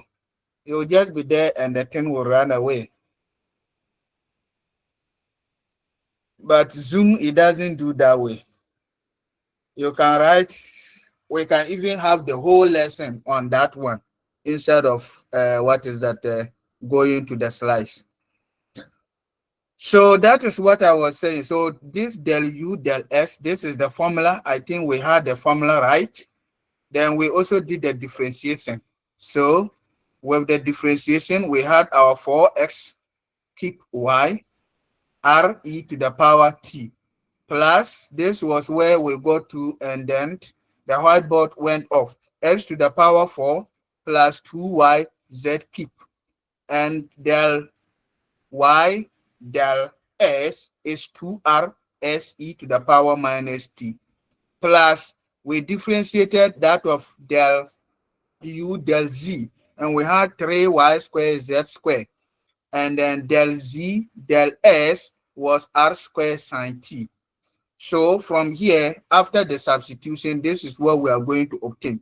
But we were giving r to be 2, s is 1, and t is equal to 0. So in place of s, we will put 2 there.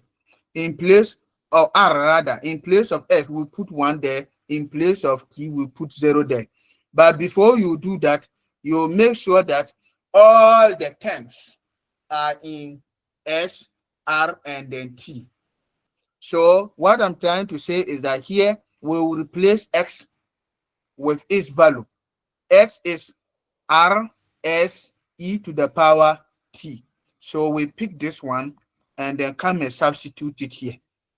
Then we also pick y. Y is for this, and come and substitute it here. So at the end of it all, you will now have the whole expression to depend on r, s, and t.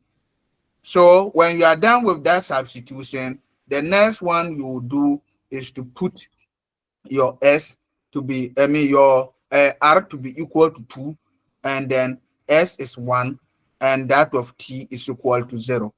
Better still, if you think doing this substitution will make things very difficult for you, and in fact, it's going to make the expression or the equation to be more complex, what you can do is to work them direct from here. R is 2, so I put 2 there. That means I'm going to get 2 times 1 times 0. No, e to the power 0 is not 0. E to the power 0 is 1. So I'm going to get 2 times 1 times 1, and the answer is 2. So that means that x is 2. So when I come here, instead of putting r s e to the power t, I'll rather put 2 there. So I'll get 4 2 to the power 3. Then you do same for y. R is 2, s is 1. So that will give us 2 times 1 square is still 2. E to the power minus t. So e to the power 0, because we don't have minus 0. And that will give us 1. So you are still going to get 2 times 1. So y2 is 2. Then you do same for r. Z rather. So r is 2. So 2 square 4. S is 1 times 1. Then sine t.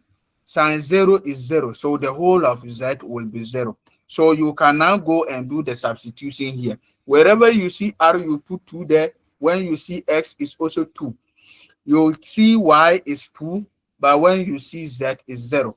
So at the end of it, or if you do it well, you should get 192 after the substitution. So there are 2 ways you can do the substitution. The first one is very complex, when you pick x and replace them with their values. Or you just substitute in the numerical values here so that you will get a numerical value for x, y, and z and do the substitution. In each of the case, if you do it and do it very well, you should be able to get an answer of 192. So this is very, very easy to play around with. Now the second one, or the second example, which followed the same procedure. We were told that if g of xt is equal to f, or g of xt t is a function that depends on s t. Okay, and f is differentiable so that g satisfy the equation t del g del x plus x del g del t equals 0. So we are going to prove that this equation is true if and only if g of x t is equal to f of x squared minus t squared, comma t squared minus x squared. So it's still the same chain rule. So here we are going to let our x to be equal to s squared minus t squared, and then y2 will be equal to t squared minus x squared as it stands now. So we are considering the whole of this to be x, and then this one will be equal to s. That means that our function will now be g of x t, and this will be equal to f of x y. Okay, f of x y. So, and we apply the chain rule. So when we apply the chain rule, it means that we can now move from, because if you look at the equation we are looking for, is del g del s del g del t. So what we are saying is that, so if I now want to move from g to x, then there are two ways I can go through that. I either move from g to f, because g to x, and then from x to s, or I move from g to that of y, then from y to s. So if we go by that, our del g del s will be equal to del f del x del x del s plus del f del y del s. So if that is the case, we quickly do the differentiation. Now, del f del x del x del s, del f here, okay, del f here to del s, we don't know, but del x to x, we can obtain that one from here. I can differentiate this one to obtain my del x del s, and that will be equal to 2s plus del f del y. So from y, from f to y, I can't get that one, but I can obtain my del y del s from here, and that one is going to be minus 2s. So this is what you will get from del g del s, del g del s. Then you do same for that of del g del t, because if you look at the equation we are going to prove, is del g del s plus del g del t. So we have obtained that of del g del s. Let's do a similar thing for that of what? Del g del t. And then if we go through del g del t, then we are going to get del f del x, because we can move from what is that? X to t. So we can move from g to x, then x to t. Or we move from g to y, y to t. So del f del x we don't know, but we know del x del t. So we go back to the initial expression. Here we have let x to be equal to this. So my del x del t will give me minus 2t. And then del y del t will give me positive 2t. So you substitute those one in. So you realize that del f del x will, we have del f del x minus 2t plus del f del y 2t. But if you look at the expression that we are going to prove, is t del g del s plus s del g del t. So this is my del g del s. I multiply the whole of this expression by t. And the second one is del g del t. I also multiply it by s. So that is what is going to happen. So t del g del s plus S del G del T will be equal to this expression, like I said, multiply it by T, and then multiply this one too by S. Now, when we multiply this one by T, here we are going to get 2ST minus, okay, 2ST. And here we are going to get the same minus 2ST, then plus 2ST. And you realize that they will cancel. So if we expand what we have here, if we expand it, we are going to get 2ST del F del X minus 2ST del F del Y minus 2ST del F del X plus 2ST del F del Y. This will go with this because they are the same but opposite sign. This one too will also go with what we have here, the same but opposite sign, and the result will be 0. So that means that we have proof, or we have shown, that S del G del S plus S del G del T will be equal to 0 if and only if G of xt is equal to F of S square minus T, T square minus X square. So that is the chain rule. It's not difficult. You need to get your formula right and your differentiations too should be right. You do the substitution and life will always be easy for you.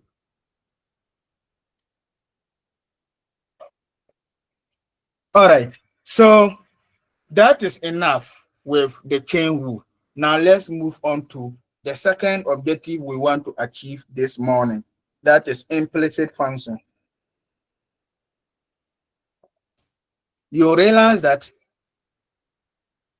all what we have gone through, we were able to make the function, or we have defined the function as an explicit function. So let me explain something here. Try and see if this whiteboard will allow us, so that I'll explain what I wanted to.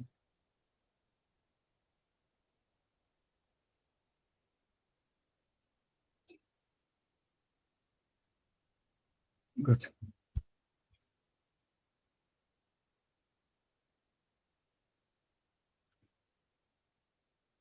All right. So what I'm trying to say is that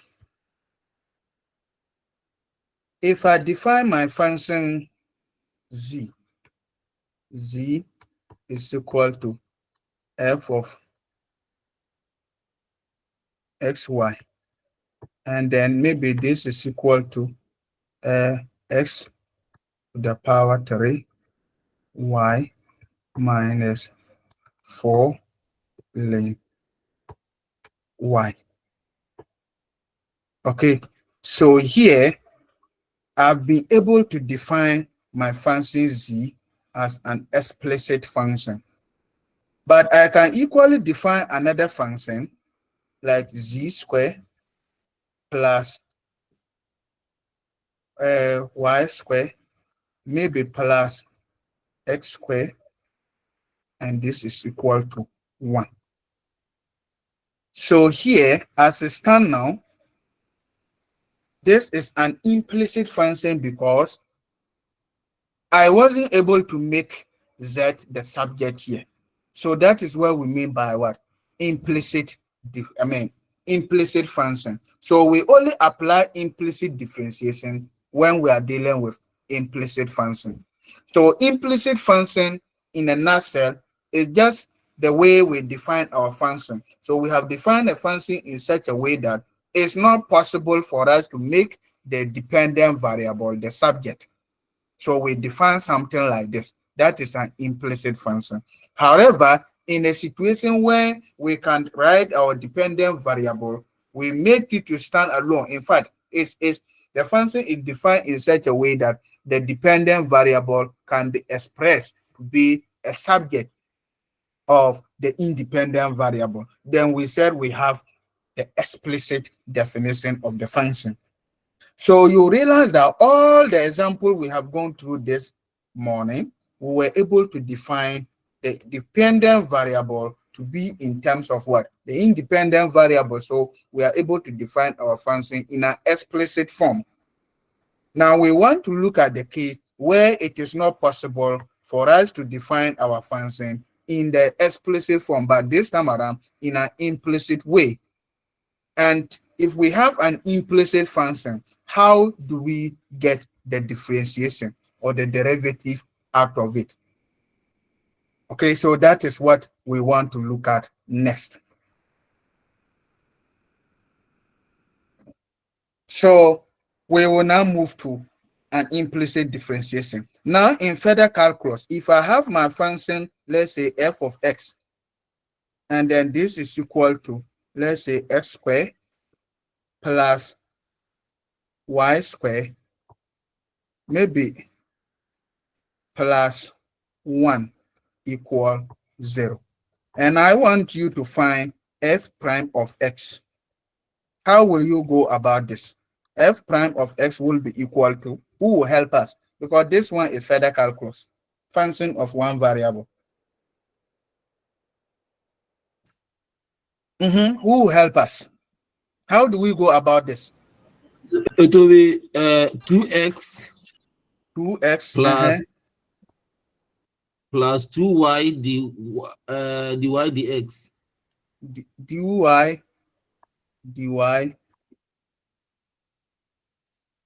dx. Okay. Is that all? Equal to 0. Equal Plus 0. 0. Okay. Wow. So this thing is off, but that is how you do it. So how did you get what is that? So what I want to ask is that how did we get that 2x, and how did we get 2y dy dx? Because we are differentiating with respect to x. So let me put this thing again. That what you said is true. That is how we're supposed to go through the differentiation. But we want to understand something so that we will transfer this same knowledge to the function of several variables. So our function was f of x. This is equal to, I just wrote a simple function, x squared plus y squared. This plus 1 equal 0. And your result was 2x, which is true, plus 2y, okay, dy dx. This is what I want to understand, so that when we send it to the function of several variables, there will not be any confusion. Okay, so here, how did we get here? Who can explain to us Hello, what sir. is happening here? Yes. Hello, sir. Yes. Please, the x is the independent variable, whilst y is the dependent variable. Good. So the x So when is we are so when we are differentiating, we have to consider that the x is independent whilst y is dependent. So okay. when we have the x squared, we will differentiate to have 2x. But when you reach where y squared, we will differentiate the y squared, right, to have the 2y. But we must know that since y is dependent variable, there must be y dx over there. There must be dy dx. So Yes. here too, what happened is that, like he said, this one is 2x. Then you have your dx. You are differentiating each of the variables with respect to x. Okay. Then this one too, you have your 2y, then dy dx, because x is the independent variable. So plus 2y, okay, then dy dx. But we know that dx will be 1. So that is why that part will not show. Okay, dx is 1. But this one, dy dx, is not 1. So you will still have your 2y, then you have your dx, dy dx. So here you go ahead to make dy dx the subject. So if we make dy dx the subject, we are going to get minus 2x, okay, over 2y. Is that the case? So dy dx. So that is in further calculus. So what this means is that if we also extend this to, let's say, z squared plus that of z squared plus that of x squared, then maybe plus y squared, this is equal to 1. So here, the independent variables are x and then y. And if we are looking at x and y being the independent variable, then it means that we can have our z here, because z is the dependent variable. We can differentiate this. Okay, so we can, if we are looking for the real, yes.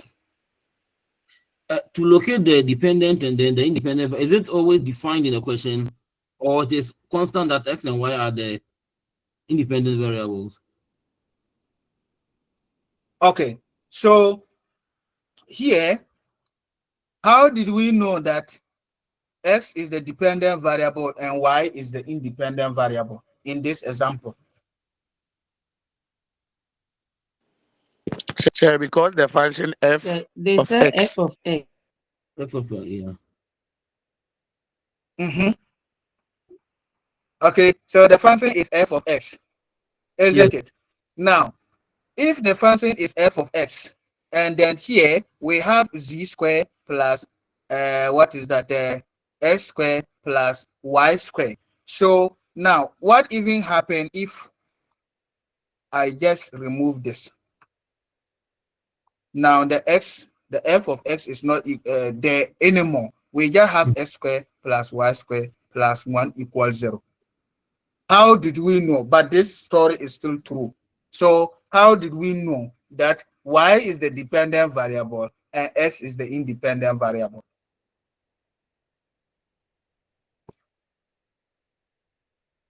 Who will help us? Why is this so? So please, the question again. What I'm saying is that now I have removed the f of x.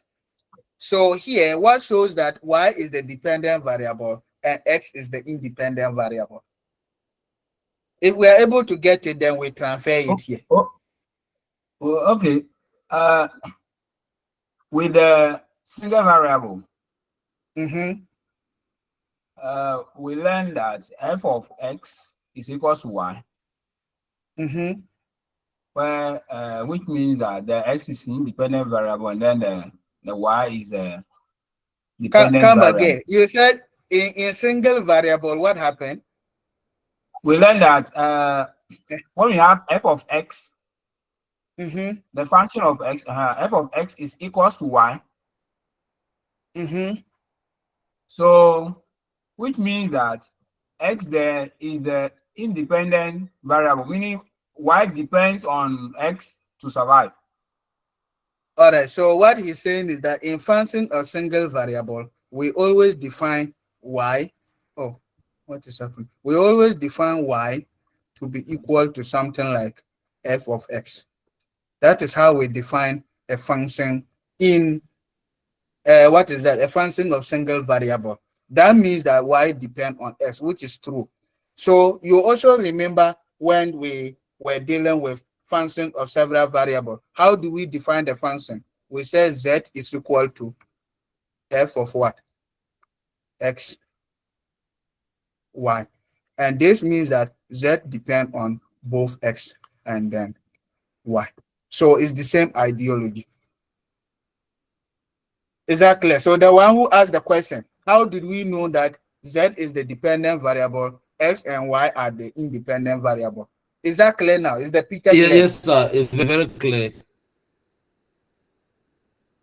Good. So that is the transfer. So, like I said, further calculus or advanced calculus rather is a build up on further calculus. So if we have z squared plus x squared plus y squared equal 1, then this should tell us that Z here is the dependent variable, and then that of X and then Y are the independent variable. So how do we go by the differentiation? Just like what So, we did sir, here.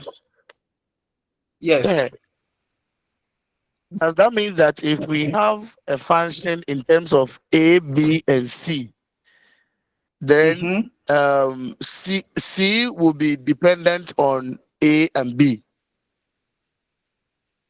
C will be dependent on, if we have a A function and of B. A A, function in terms of A, B, and C.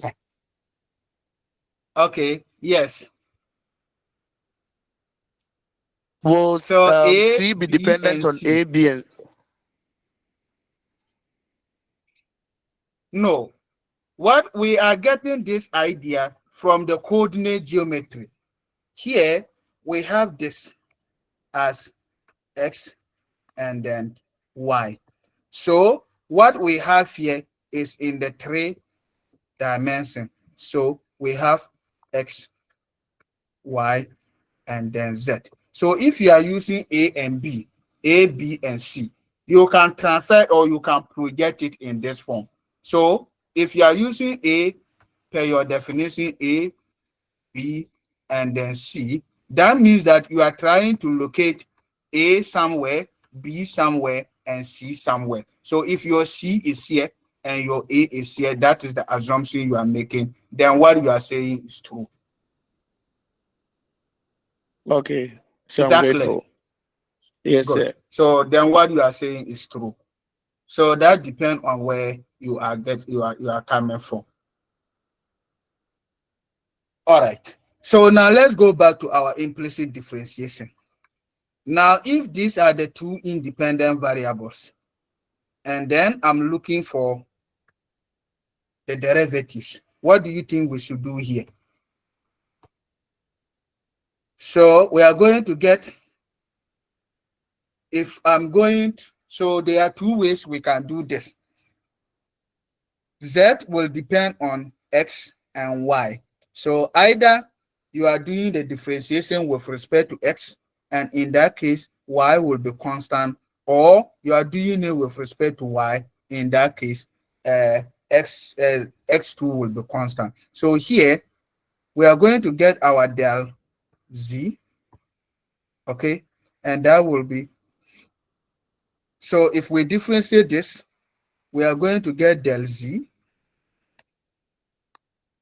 then maybe del X. So that means that we are looking at our our uh, X, and then if we are doing del Z del X, that means that we are treating Y to be constant, or we do it del Z del Y, and then our X2 is constant. So there are two things we are going to get here. So if we are doing that, I'm going to get 2Z here. Okay.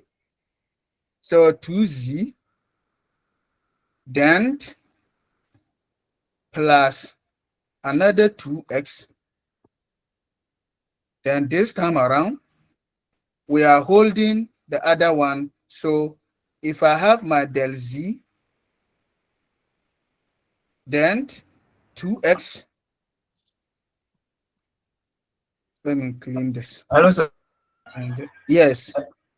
The the Z square we are doing is with respect to X. So if we write 2Z, then we have to write the Z over the X, or If you are doing it with respect to X, Z, so then, in that then case, 2Z. In that case, then it's not supposed to be 2Z, the Z over the S. yes. But then Z becomes dependent. Yes. So if Z here is the dependent, and then we are doing it del Z del X, what do you think we should do? This will be equal to 2Z. Then we have our del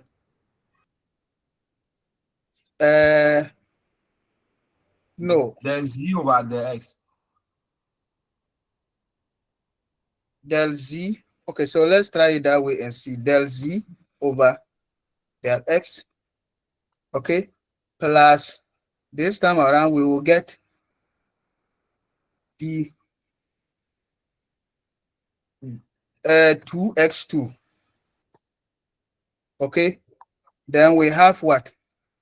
Del x over del del x over del x, okay, and then plus the second one, the second or the last one here, so plus 2y. Then we also have del z over del y. I'm doing this straight away because what is happening here is that I want to look at these two, del z, del x, del z, del y. If not, this part's supposed to be 0. Oh, God. I want to do the differentiation once and for all.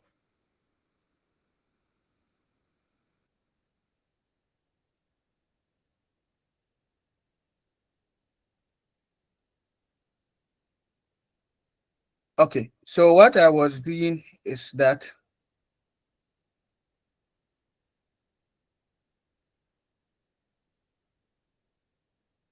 so I have z squared plus y squared plus x squared. This is equal to 1. So, and I said this is del z del x, and then that of del z del y. So if I'm looking for this, then I'm going to get my 2z, okay, then you have del z del x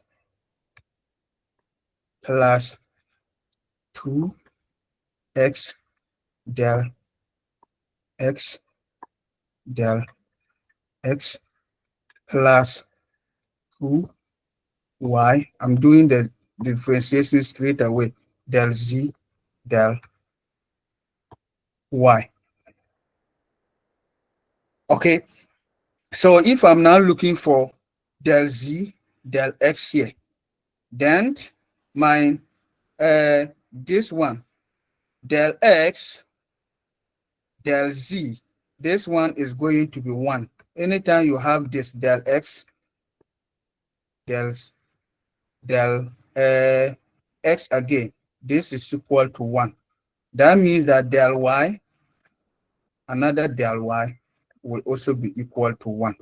So if I'm looking for my del z del x del z del x, this one I will get 2z here, which is my del z del x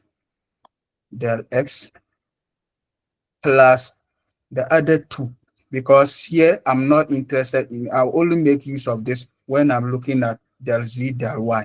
So this is 2x. And then from here, my del z del x will be equal to, remember this will be equal to 0, will be equal to minus 2x over 2z. And then a similar thing will happen if we are now looking at del z del y. That one too, it means that we are not dealing with what is here, but we are looking at what is here. So that one too will give us minus 2y over the same 2z. So this is what will happen if you are dealing with a function of several variables, a function of 2 variables, and you are dealing with the implicit differentiation. So that is what I was trying to explain. Yes. Since it is implicit, is it okay to still leave the answer in terms of z again? I am thinking we should make in the expression, in the equation z squared y squared plus x squared is equal to 1. We should make z the subject there and substitute into the. No, the moment you make z, if you are able to make z the subject, then it's no more implicit. We said implicit means that you are not able to make the independent variable the subject. So if you are able to make the independent variable the subject, then it's no longer implicit. It's going to be explicit, and you go through what we have been doing. So what we have here is correct. Yes. Yeah, Is that very clear? correct. Yes, what we have. Yes, what we have here is correct. Hello, sir. Yes. Please, sir. Yeah, we are listening. You talk. If I should understand what my colleague was trying to say, just like when we wrote the dz over dx, before we say equals to, when we wrote the dz over the dx, before we say equals to, so we are introducing two equals to, so I think, I don't know if that is what you want to say. No, the one who asked the question first, can you come again? I think he was talking about, is it okay for us to leave our answer still in the z because z is the independent variable? Is that not your question? Yes, that's the question. To leave the answer of z. Is z, yes. Then, sir, I want to ask about this one. Okay. When you wrote the dz over dx. Hold on, let me come. Let me load the whiteboard and we will go there again so that you can ask your question. I want to write whatever you ask so that we analyze it. All right, yes, so let's move. Okay, sir. Yes, so you ask your question. I want to put the question down. You were saying,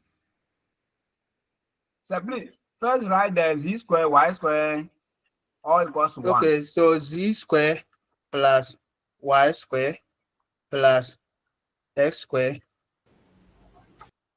equal 1. Good.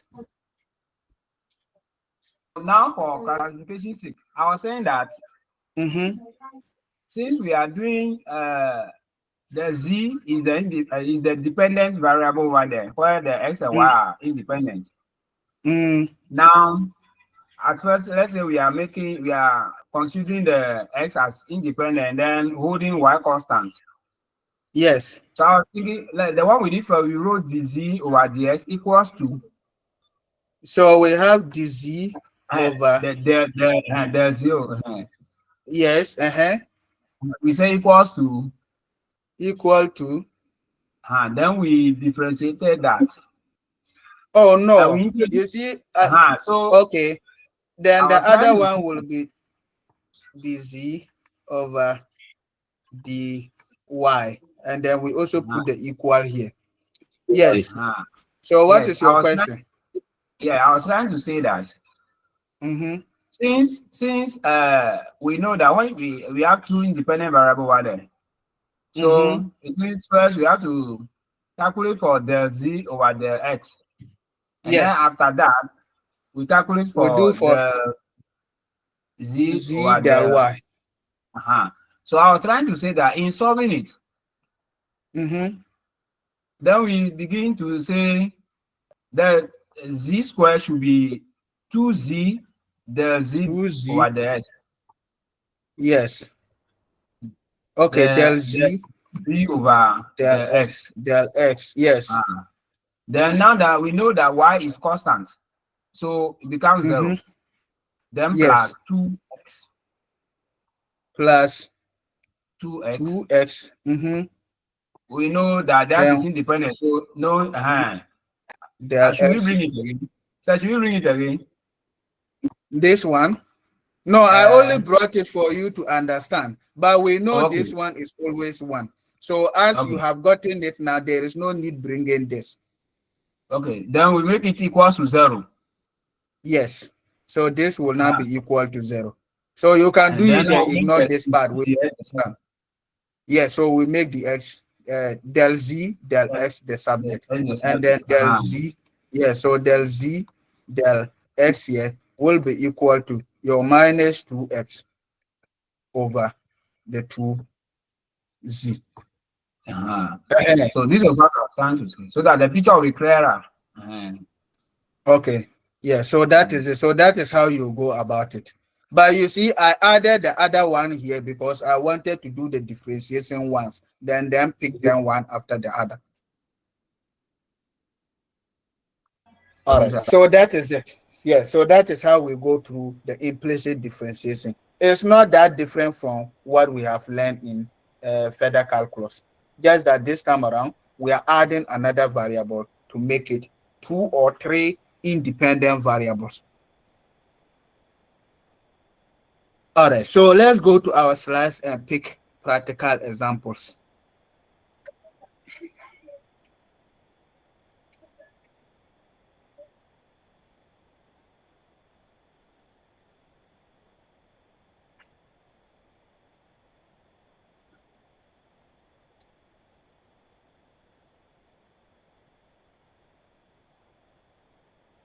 All right, so that is it. So we are saying that suppose an equation of the form f of xy equals 0, define y implicit as a function of x.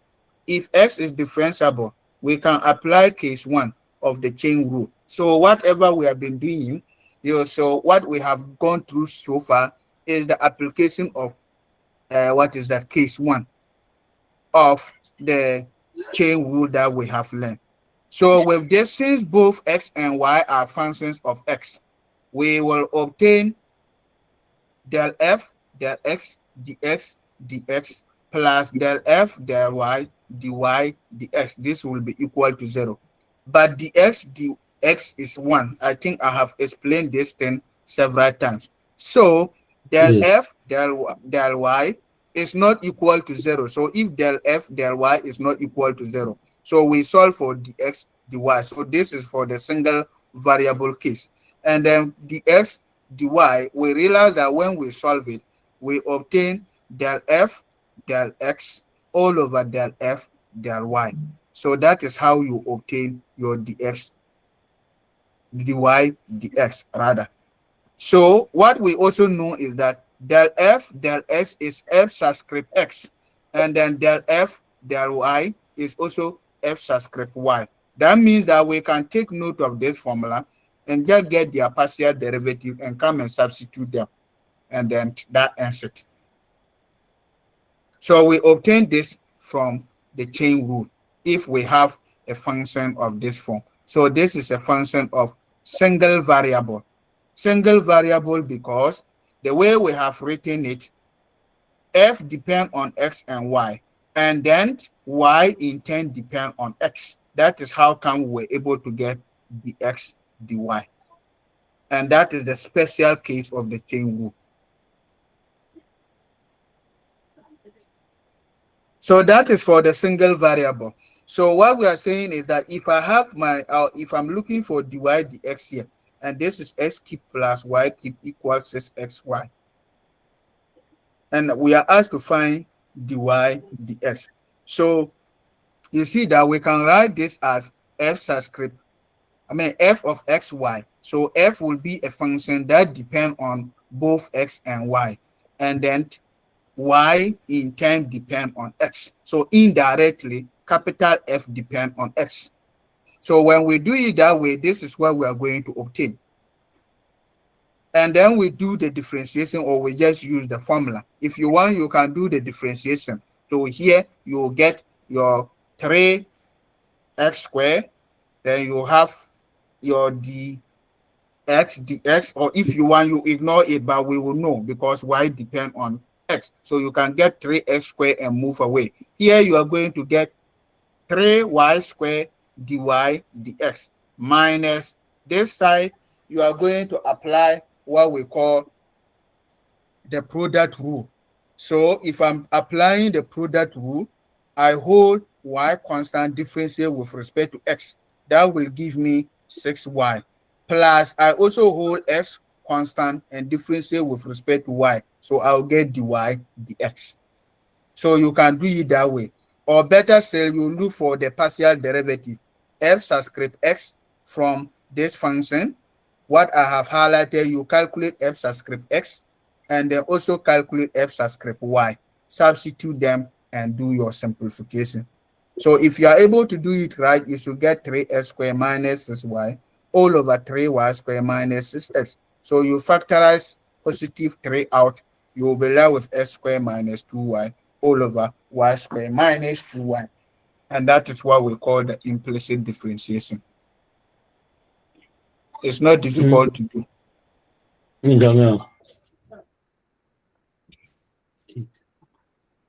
Hello, sir. Yes.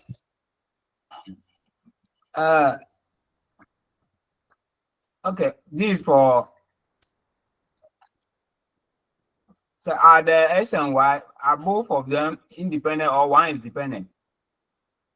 No, y is the independent here and then x is the dependent. So this is just like the further calculus case.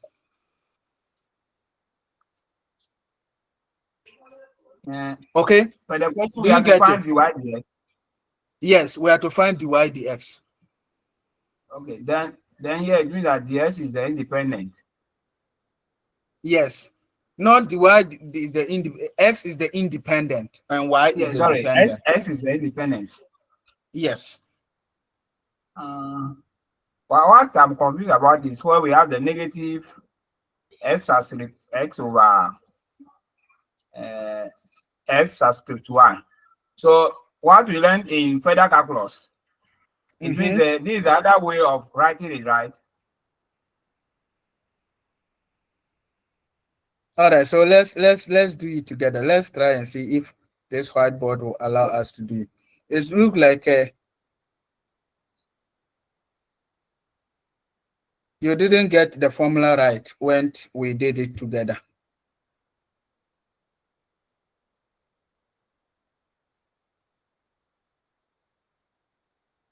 So the question is, let me see this.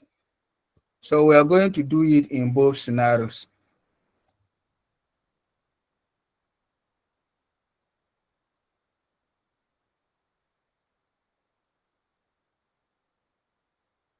All right, so I think the question is, we are looking for dy dx, and then we have s cube plus y cube equals 6xy. Okay, so that is our question. So here we have s cube plus y cube equal 6xy. And then this one we can write it as x square, no, s cube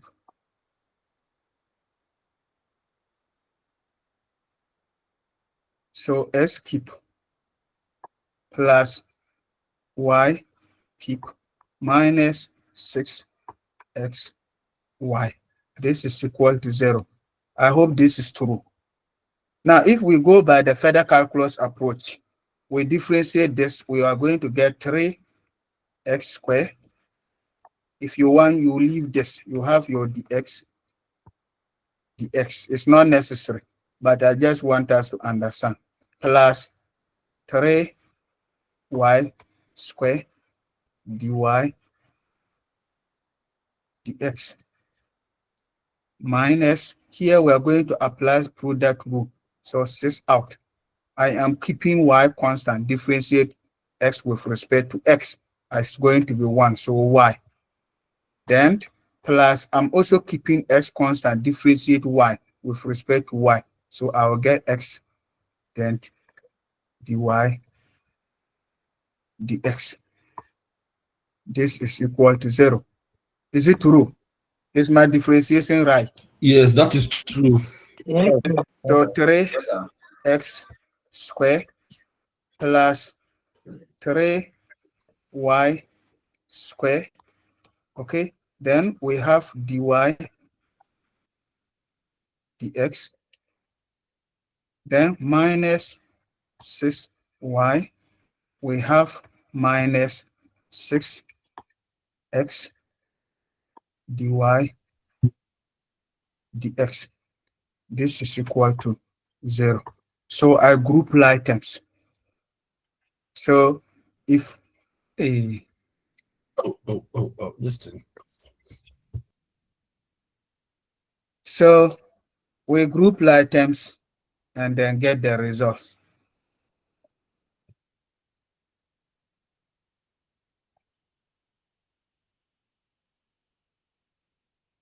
All right, so let's go through it again. So we were holding something like 3x squared. Okay, so it's 3x squared. Okay, plus another 3y squared y dy square dy x dx. Then we have minus 6y so minus 6x dy dx. This is equal to 0. Is it true? yes, Yes, so Yes. let's group items. So 3y squared, okay, minus 6x. I'm just grouping items. Then I have my dy dx. This will be equal to 6y minus 3x. Is it true? Then I divide Yes. here by 3y squared minus 6x. This side by 3y squared minus 6x. So these guys will cancel. So my dy dx is equal to, let me factorize 3 out. So 3 out, I will be left with 6y. Oh, no, 2y. 2y minus x all over 3 out again. I will be left with y squared minus 2x. So finally, my dy dx will be equal to 2y minus x, everything over y squared minus 2x. Is it true? 2x. Yes. Yes, 2x. So this is what we are going to obtain for that. Now, we said we can also write this as capital F of x, y. And if we go by this, this is equal to 0. This will imply that my final result dy dx is equal to minus f subscript x over f subscript y. So we want to show why the two are the same. So let's take note of this. Somebody should write the answer that we obtain, this one, before our whiteboard will go off, so that we compare the two. So let me clean here. Okay, so I want to clean this side and write. So from what I have, this one, oh, the question is not here, but we can get it. So the question, we had s cube plus y cube minus 6xy. This was equal to 0. So let's get f subscript x. F subscript x will be equal to 3x squared minus 6y. Okay, and then that of f subscript y. Let's differentiate it with respect to y. I'm going to get 3y squared minus 6x. So we substitute them into the formula. Minus f subscript x over f subscript y. This will be equal to minus x. So minus 3 bracket open x squared minus 6y. Everything over 3y squared minus 6x. So let's expand this and then see if we will get the same results, because that is why we want to establish why this our formula is correct. So if we factorize the 3 out, you agree with me that I will still be left with x, okay, square minus 2y, the whole of this, all over the 3 is out, y square minus what is that, 2x. So let's look at what we have here. So because of this minus, the one who asked the question, because of this minus, if I expand, I think something was wrong here. This one should be square. It's not just x. Go through and see. I think we make a mistake. This one is square. It's square. It's not x. Because when we differentiate that, we should get 3x square. Yes, it's 3x square. Okay, it's 3x square. Good. So you see, because of this negative, if we open this, we are going to get, let's simplify the numerator. So we are going to get 2y, okay, minus what is that, x square, all over my y square minus 2x. So is the negative, this negative you are complaining you don't know where we obtain it. This negative is the one that is making whatever we have to be equivalent to the calculus way, the further calculus method of solving it. But the question is, where did we get the negative? We obtain the negative by making those by making our dy dx the subject in the special case of the chain rule. The special case of this case one of the chain rule, we obtain the negative by making dy dx the subject there. So that negative is very, very important. If you do it without the negative, you will not get the result. If you want to go through the special case of the chain rule, you want to use the special chain rule method to solve this same problem. So my brother, is it clear? Did you understand why the two are the same and why the negative is very, very important? Hello? Hello, sir. Yes. Yeah, thank you. I was Okay. trying to find out if the x subscript x over the y that we have, whether we can use. I was thinking we are using the formula we know in further calculus. That's the differential implicit function. I was thinking that was what we were using before I showed that function because of the network challenge. Oh, okay. That was what I was. So, yeah. So if it's just one, yeah. So if it's just one, what is that, independent variable, you can either do it this way or you just use the formula. But in the case where it's two independent variable, so that means that if you want to go through that, you have to hold the other, what is that, independent variable constant, and then you can write down the formula and then just make use of it and move forward. So that is it. Implicit functions are not difficult. All right, so let's move forward. All right, so let's move forward. So let's move to the slides. All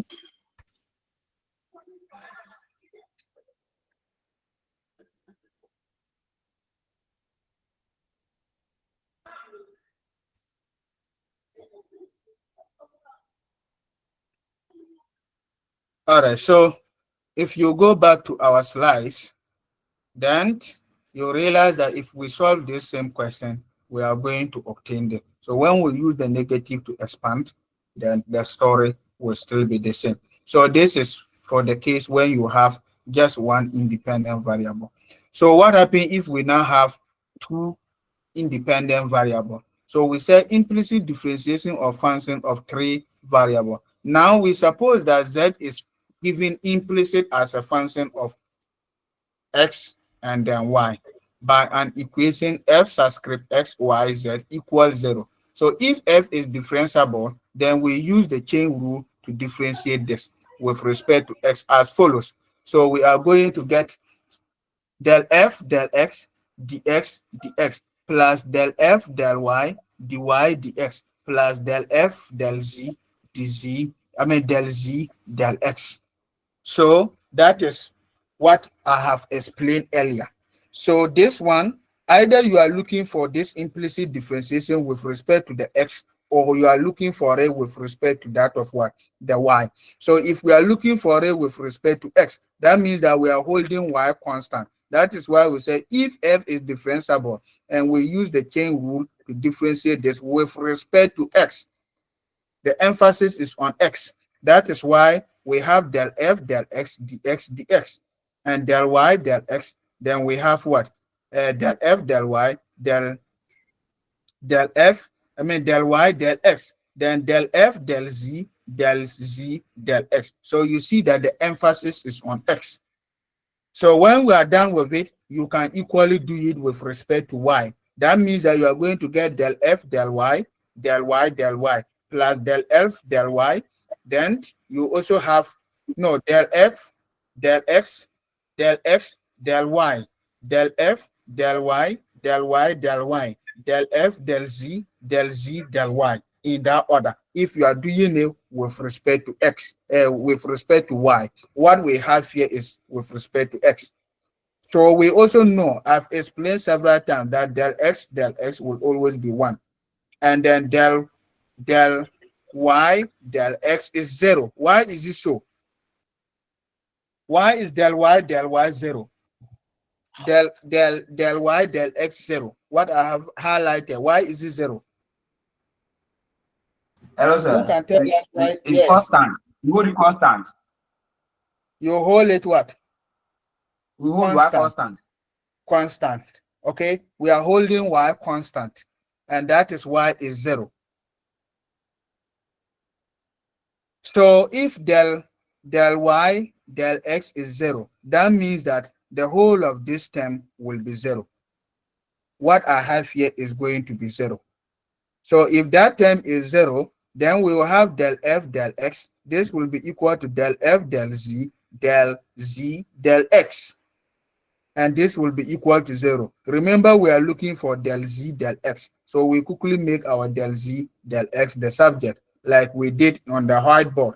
And we will obtain del z del x to be equal to minus f subscript x over f subscript z.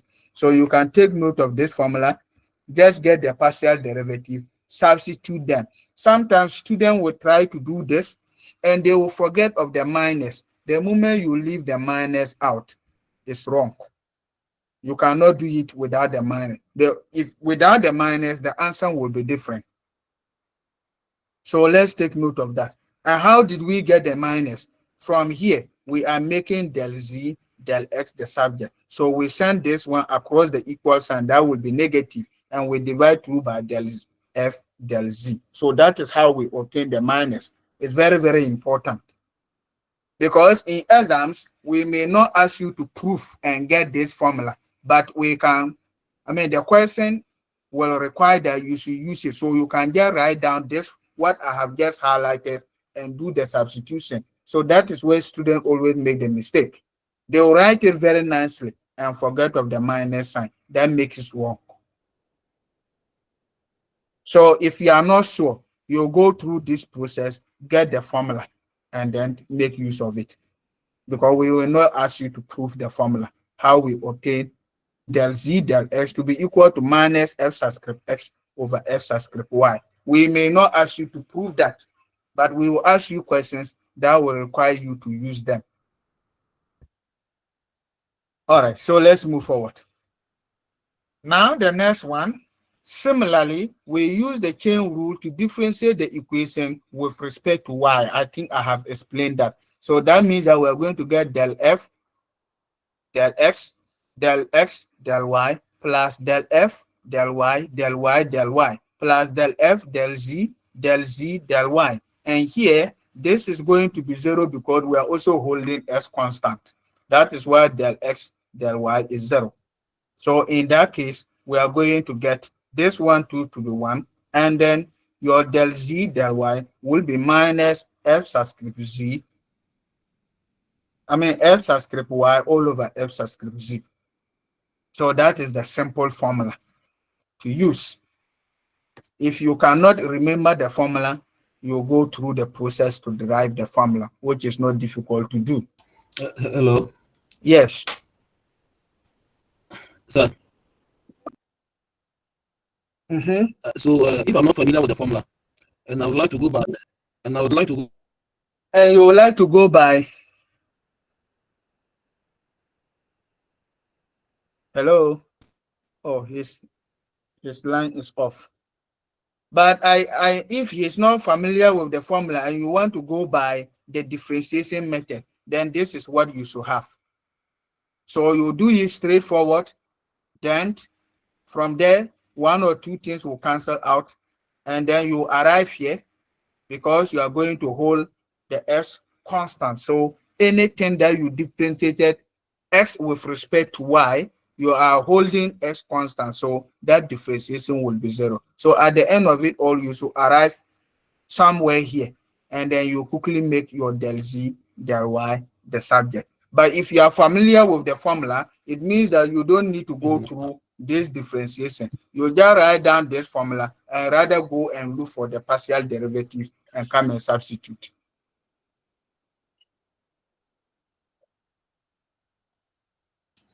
Okay. Good. So that is it.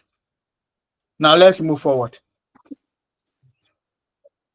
So if we move forward, we have del z, we have to find del z, del x, del z, del y in this function, x to the power 3, y to the power 3, plus z to the power 3, plus 6xyz equal 1.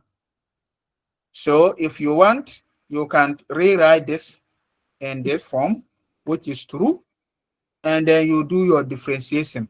Del z, del x, we said is given by minus f subscript x, f subscript z. So you go here and look for f subscript x. This will give us 3x squared. Here is going to be 0. And then this point,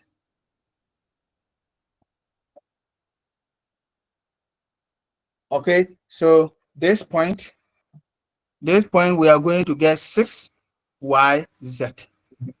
6yz. So that will be my f subscript x. Then you also look for f subscript z. 0, 0, 3z squared plus 6yx, 6xy, and you substitute them. So this will give us minus 3x squared plus 6yz all over 3z squared plus 6xy. So you can factorize my 3 out. So you'll be left with x squared plus 2yz, then z squared plus 2xy, which is not difficult. So this is not difficult. So you do same for the second one, and then just substitute them into your formula, and then life will be easy for you. However, you can do it this way and just go through the differentiation approach. After obtaining this, you can go through the differentiation approach. That if I get, I'm looking for del z, del x, this one will be del f, del x, then del x, plus del del f del y dot del y del x, which will give you 0, plus del z, okay, del z del x, then times del f del x del x del z del x. So here it's going to be del f del f del z del x, and then you do same here and then move forward. So you can do that differentiation at the end of it, or if you do it well, you should be able to get the correct answer. But like I said, if you can remember these formulas, you just put the formulas down and go and substitute. Don't write the formula without the negative sign. It's not by magic. I've taken you through how we obtain or how we got that negative sign. And that is where students always make the mistake. They just write f subscript x over f subscript z and do their substitution and forget about the negative. So at the end of it all, you'll get it wrong. So let's take note of that. Now, another important thing that we need to know is what we refer to as the homogeneous function. And then if the function is a homogeneous function, we should be able to get the Jacobian determinant or the Jacobian of that function of several variables. So what do we mean by the homogeneous function? When do we say a function of several variables is homogeneous? Let's go through definition 3.1. A function f of x, okay, a function f is said to be positively homogeneous of degree k if for every point x1 up to xn in its domain and every real number t greater than 0, then we have f of t x1, t x2, t up to t xn. We can write this t to the power k, f of x1 up to xn, where k is said to be the homogeneity of the function. So the summary of this definition is very simple.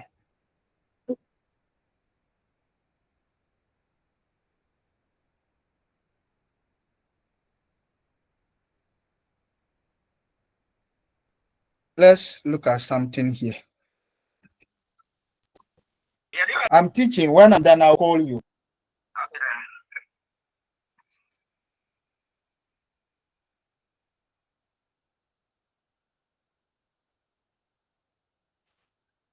So with homogeneous function, they have a very simple property. If you are able to get that simple property, then anytime you see a function, you should be able to tell whether that function is homogeneous or is not a homogeneous function. Why is my whiteboard not showing?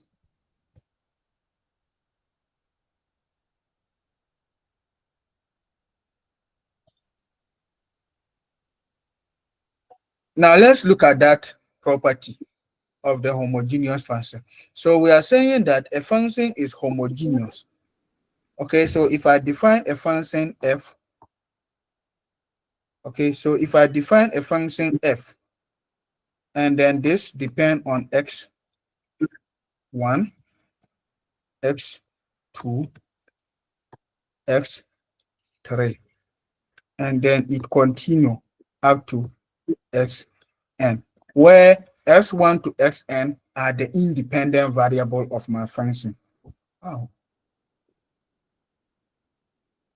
Then, if I can express, I can obtain a constant.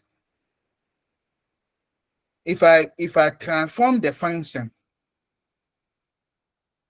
okay. So if I transform the function, I don't know why this whiteboard is misbehaving this way. So if I transform the function, let's say my function, I defined it earlier, is x1 up to xn. So this is my function. So if it's possible for me to transform this function using a scalar, t. So if I'm transforming this function, the original function, using a scalar t, then my function now will be t, maybe x1, comma, t, x2. And then it continue. I'm transforming the original function using a scalar. So t, xn. So if it's possible for me to do it that way, and at the end of this transformation, the functional value will not change. I now have t to the power k, and the function itself did not change. I still have my x1, x2, up to xn. Then we said the function is homogeneous. The function is homogeneous. So here the property of this homogeneity is that you should be able to transform the function with a given scalar. So if at the end of that transformation, the functional value did not change, because the moment you do transformation of something, you expect some changes. So if at the end of the transformation, you realize that the functional value did not change, it remained the same as the original function, even though you have transformed it using a certain scalar or parameter t, then we said the function have a property of homogeneity. It have the homogeneous property. So you have transformed it. Because you have transformed it, you expect some changes in the function. But at the end of that transformation, you realize that no, the function or the functional value itself did not change. So when the functional value did not change as a result of your transformation, then we said the function has a property called the homogeneity property. So if it's possible for you to factorize that parameter you use for the transformation at the end of your transformation, and you will obtain the original function you started with, the one you did the transformation on, you obtain it back, then we said the function has a property of what? Homogeneity. So that scalar, whatever degree is on top of that parameter you use for the transformation. So the k here is called the degree of the homogeneity. So this is the degree of your homogeneity. But first of all, after going through the transformation, okay, after going through the transformation, the functional value did not change. That is the important property of homogeneity or homogeneous function. You transform it at the end of the transformation, the functional value did not change. So if that is the case, then we said the function is homogeneous. So that is the simple idea or understanding about homogeneous function. You try to transform them, but after your transformation, the function did not change.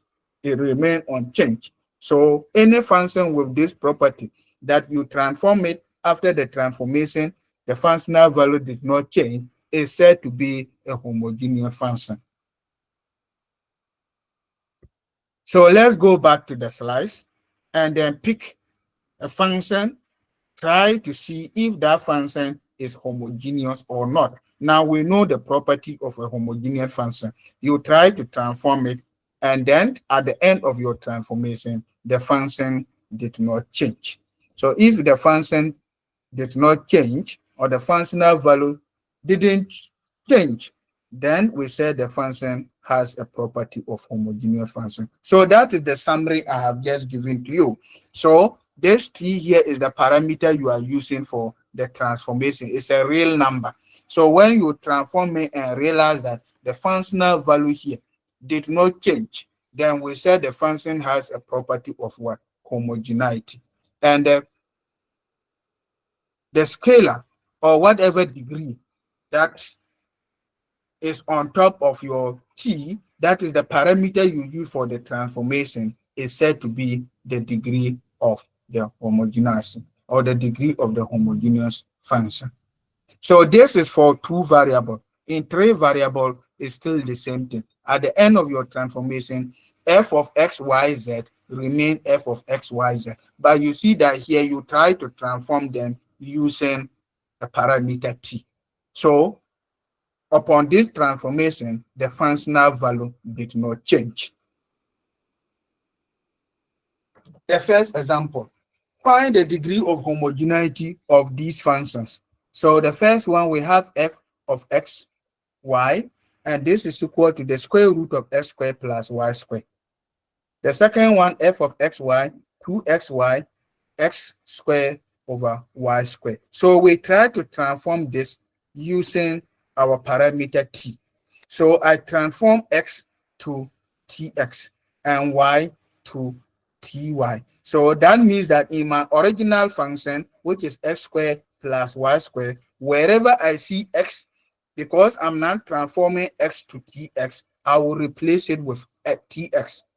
This is the original function, and I'm transforming x to tx, y to ty. So wherever I see x in the original function, I replace it with what? The new value, which is tx, all square, plus y, I replace it with the new value of y, which is ty, so all square. So at the end of it all, you expand this. This will give us t square x square plus t square y square. And you realize that t square is common. So I factorize t square out. I will be left with x square x square plus y square. But the square root of t square will give me t. So you see that I have factorized my t out. And then this one is the original function. So nothing has changed in the original function as a result of that transformation. We have not changed anything.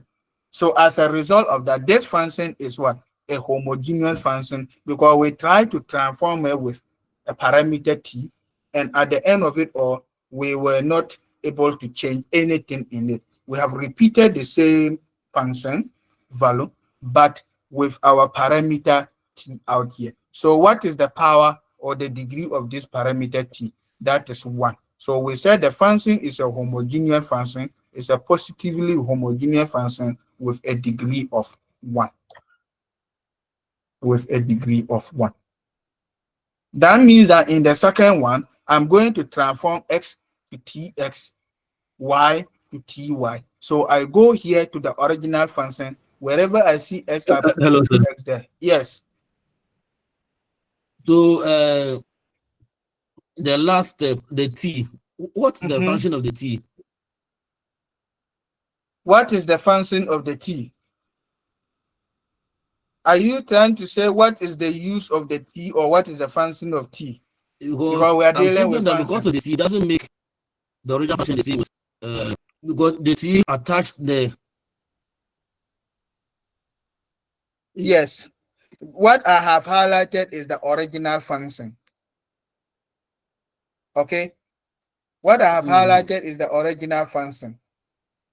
So you see that what I have highlighted, that is the same thing here. So, but look at what we did. We transform x to tx and transform y to ty. So we are thinking that maybe at the end of this transformation, we should get something.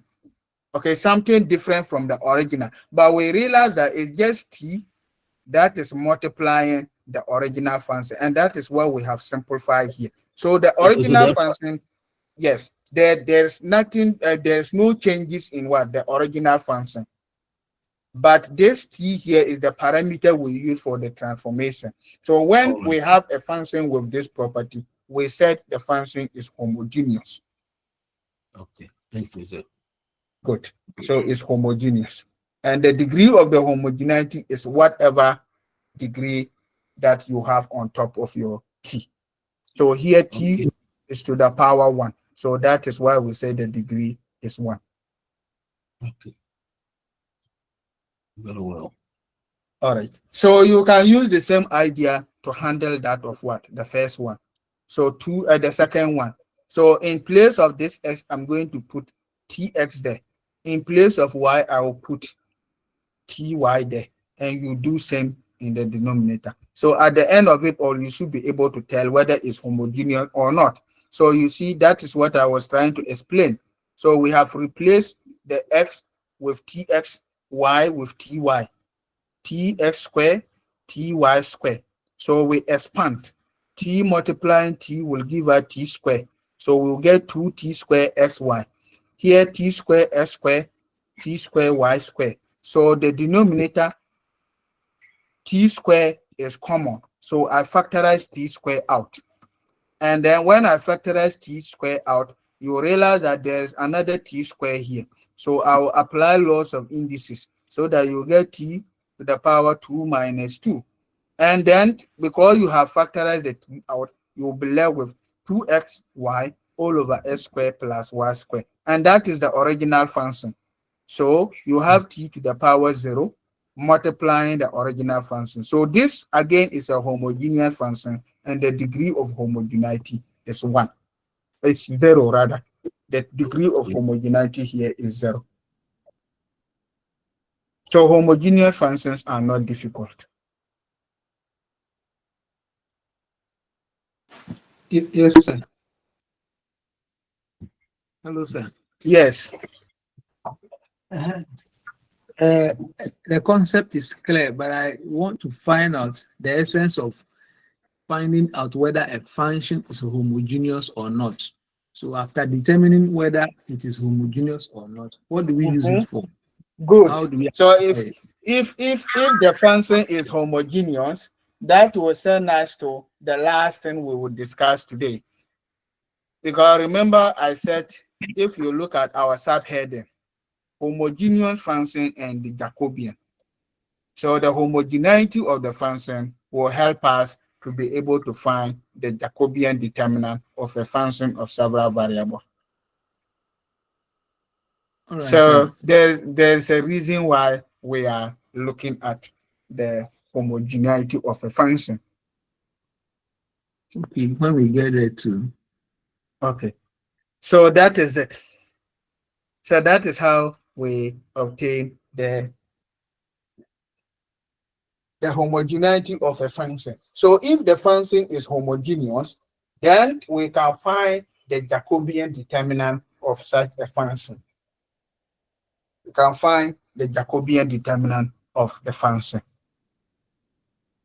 So this function, for example, we said is not homogeneous because we try to transform it and there have been some changes.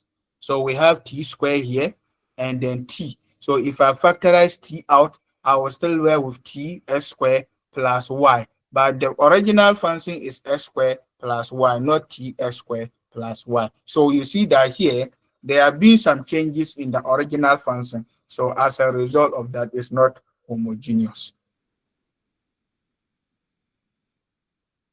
Now the Jacobian determinant. So like I said earlier, the Jacobian determinant, or if a function is homogeneous, then that function we should be able to obtain what we call the Jacobian determinant of it.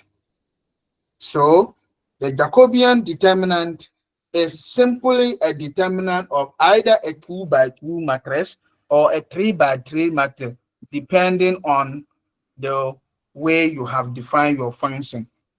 And we are looking for the determinant of that matrix. That means that when the functions are given to you, you try to put them in a matrix form. And then when you get the matrix out of it, you use it to find the determinant of that particular matrix that you are dealing with.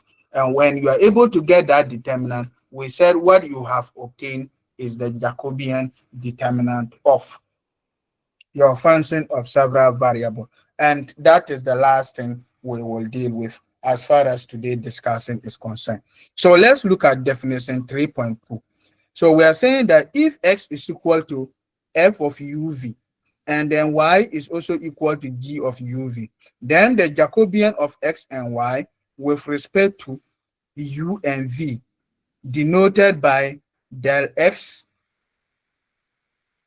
del of xy over del of uv, is this matrix that we have here. So we have defined a function of two variables. X depend on u and v. Y2 depend on U and V. So what we are saying that if this is true, then we can find the Jacobian of X and then Y with respect to U and V. And how do we do that? By putting this into a 2 by 2 matrix form. Now, this homogeneity and then the Jacobian determinant, they move together, because if the function is homogeneous, we can find the Jacobian determinant of it. What do we use the Jacobian determinant for? We use the Jacobian determinant if we want to change the variables.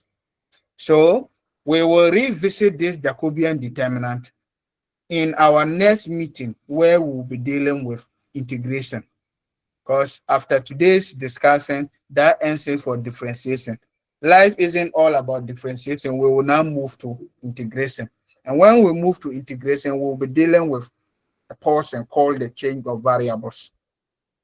And that is where we'll make use of this Jacobian determinant. So that is it for Jacobian determinant. We just define a function that depends on two variables, U and V. And Y2 depend on U and V. That means that we can find the Jacobian of X and Y with respect to U and V. And that is how we calculate the Jacobian determinant. So we put this into a 2 by 2 matrix.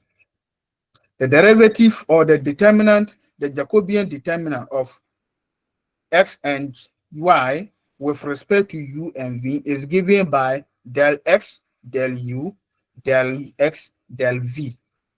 Take note, del X, del U, del X, del U, del V. So del X, del U, del X, del U. That is the first row of your matrix. Then the second row will also move with the second variable, del Y, del U, del Y, del V. And we know how to find the determinant of a 2 by 2 matrix. The product of the main diagonal minus the product of the optional diagonal. So del X, del U times del Y, del V. That is what is here. That is the main diagonal minus the product of the optional diagonal. Del X, del V, del Y, del U. That is what is here. And then if we're able to do that, we say we have obtained the Jacobian determinant. And like I said, we will make use of this when we are dealing with change of variables. So if we look at the example we have here, X is equal to half U minus V. Y is also equal to half U plus V. Find the Jacobian of X and Y with respect to U and V. And the Jacobian of X and Y with respect to U and V is del X, del Y, del X, Y, del U, V. This is given by del X, del U, del X, del V, del Y, del U, del Y, del V. And then these ones are partial derivatives, so you should be able to get them. If I'm looking for del X, del V here, it's going to be half because I'm opening this bracket and differentiate. Del U, no, del X, del V is half. Del X, del U is minus half. That is why we have minus half and half here. You go to Y. Del Y, del V is half. Del Y, del U is positive half.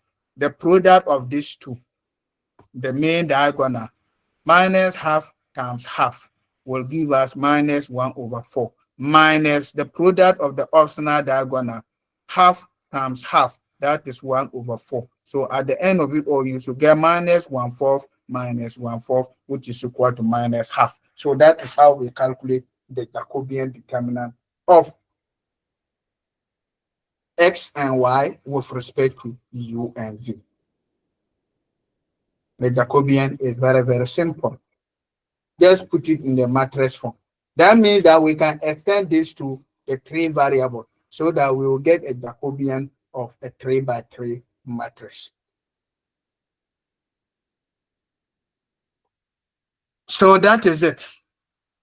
So the Jacobian of a 3 by 3 matrix is what we have here, or the Jacobian of 3 variables rather. So X is in terms of U, V, W. y u v w, z u v w. So the Jacobian of x, y, z with respect to u v w is given by the 3 by 3 matrix here.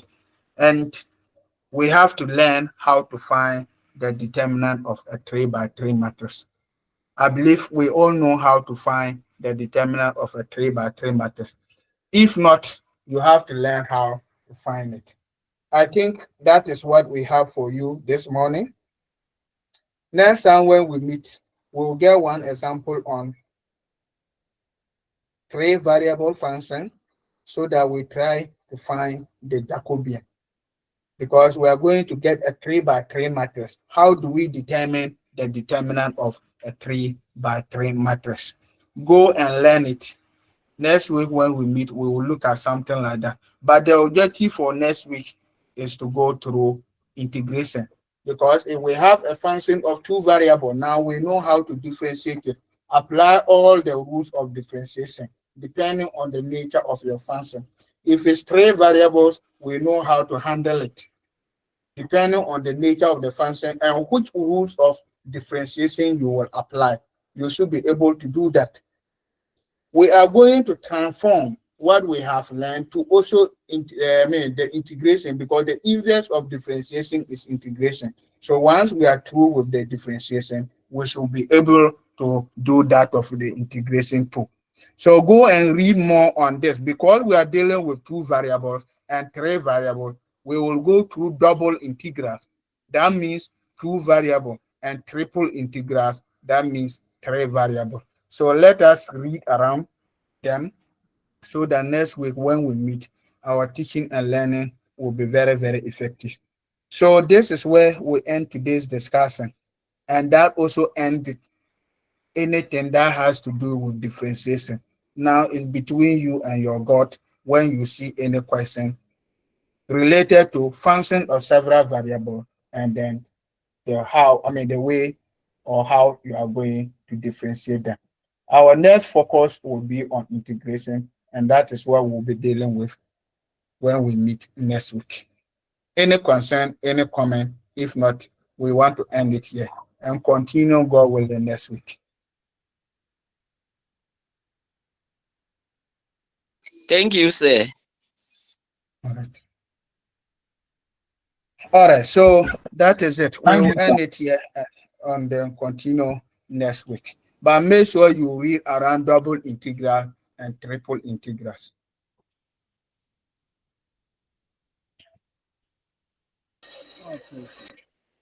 All right. So Okay. so we will make it next week. So have a blessed day, and then let's end it here. Thank you. Thank you. You, sir. Wish you same. Okay. I slept alongside the Mumbuami.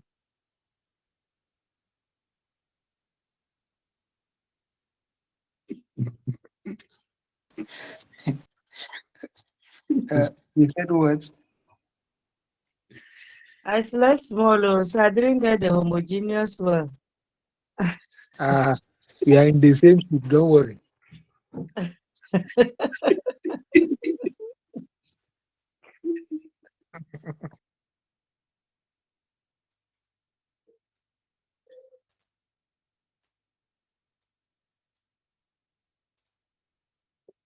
Whatever is given, just add tx to it. X1 and Peter, simplify. yes. Hello, you said I should just add what I want. So just replace whatever is given. Replace x with tx, y with ty. Then try to Okay. simplify, and they make it look like the original function given. That's Okay. all. Yeah. I'll try and see. Mhm. Thank you. Welcome.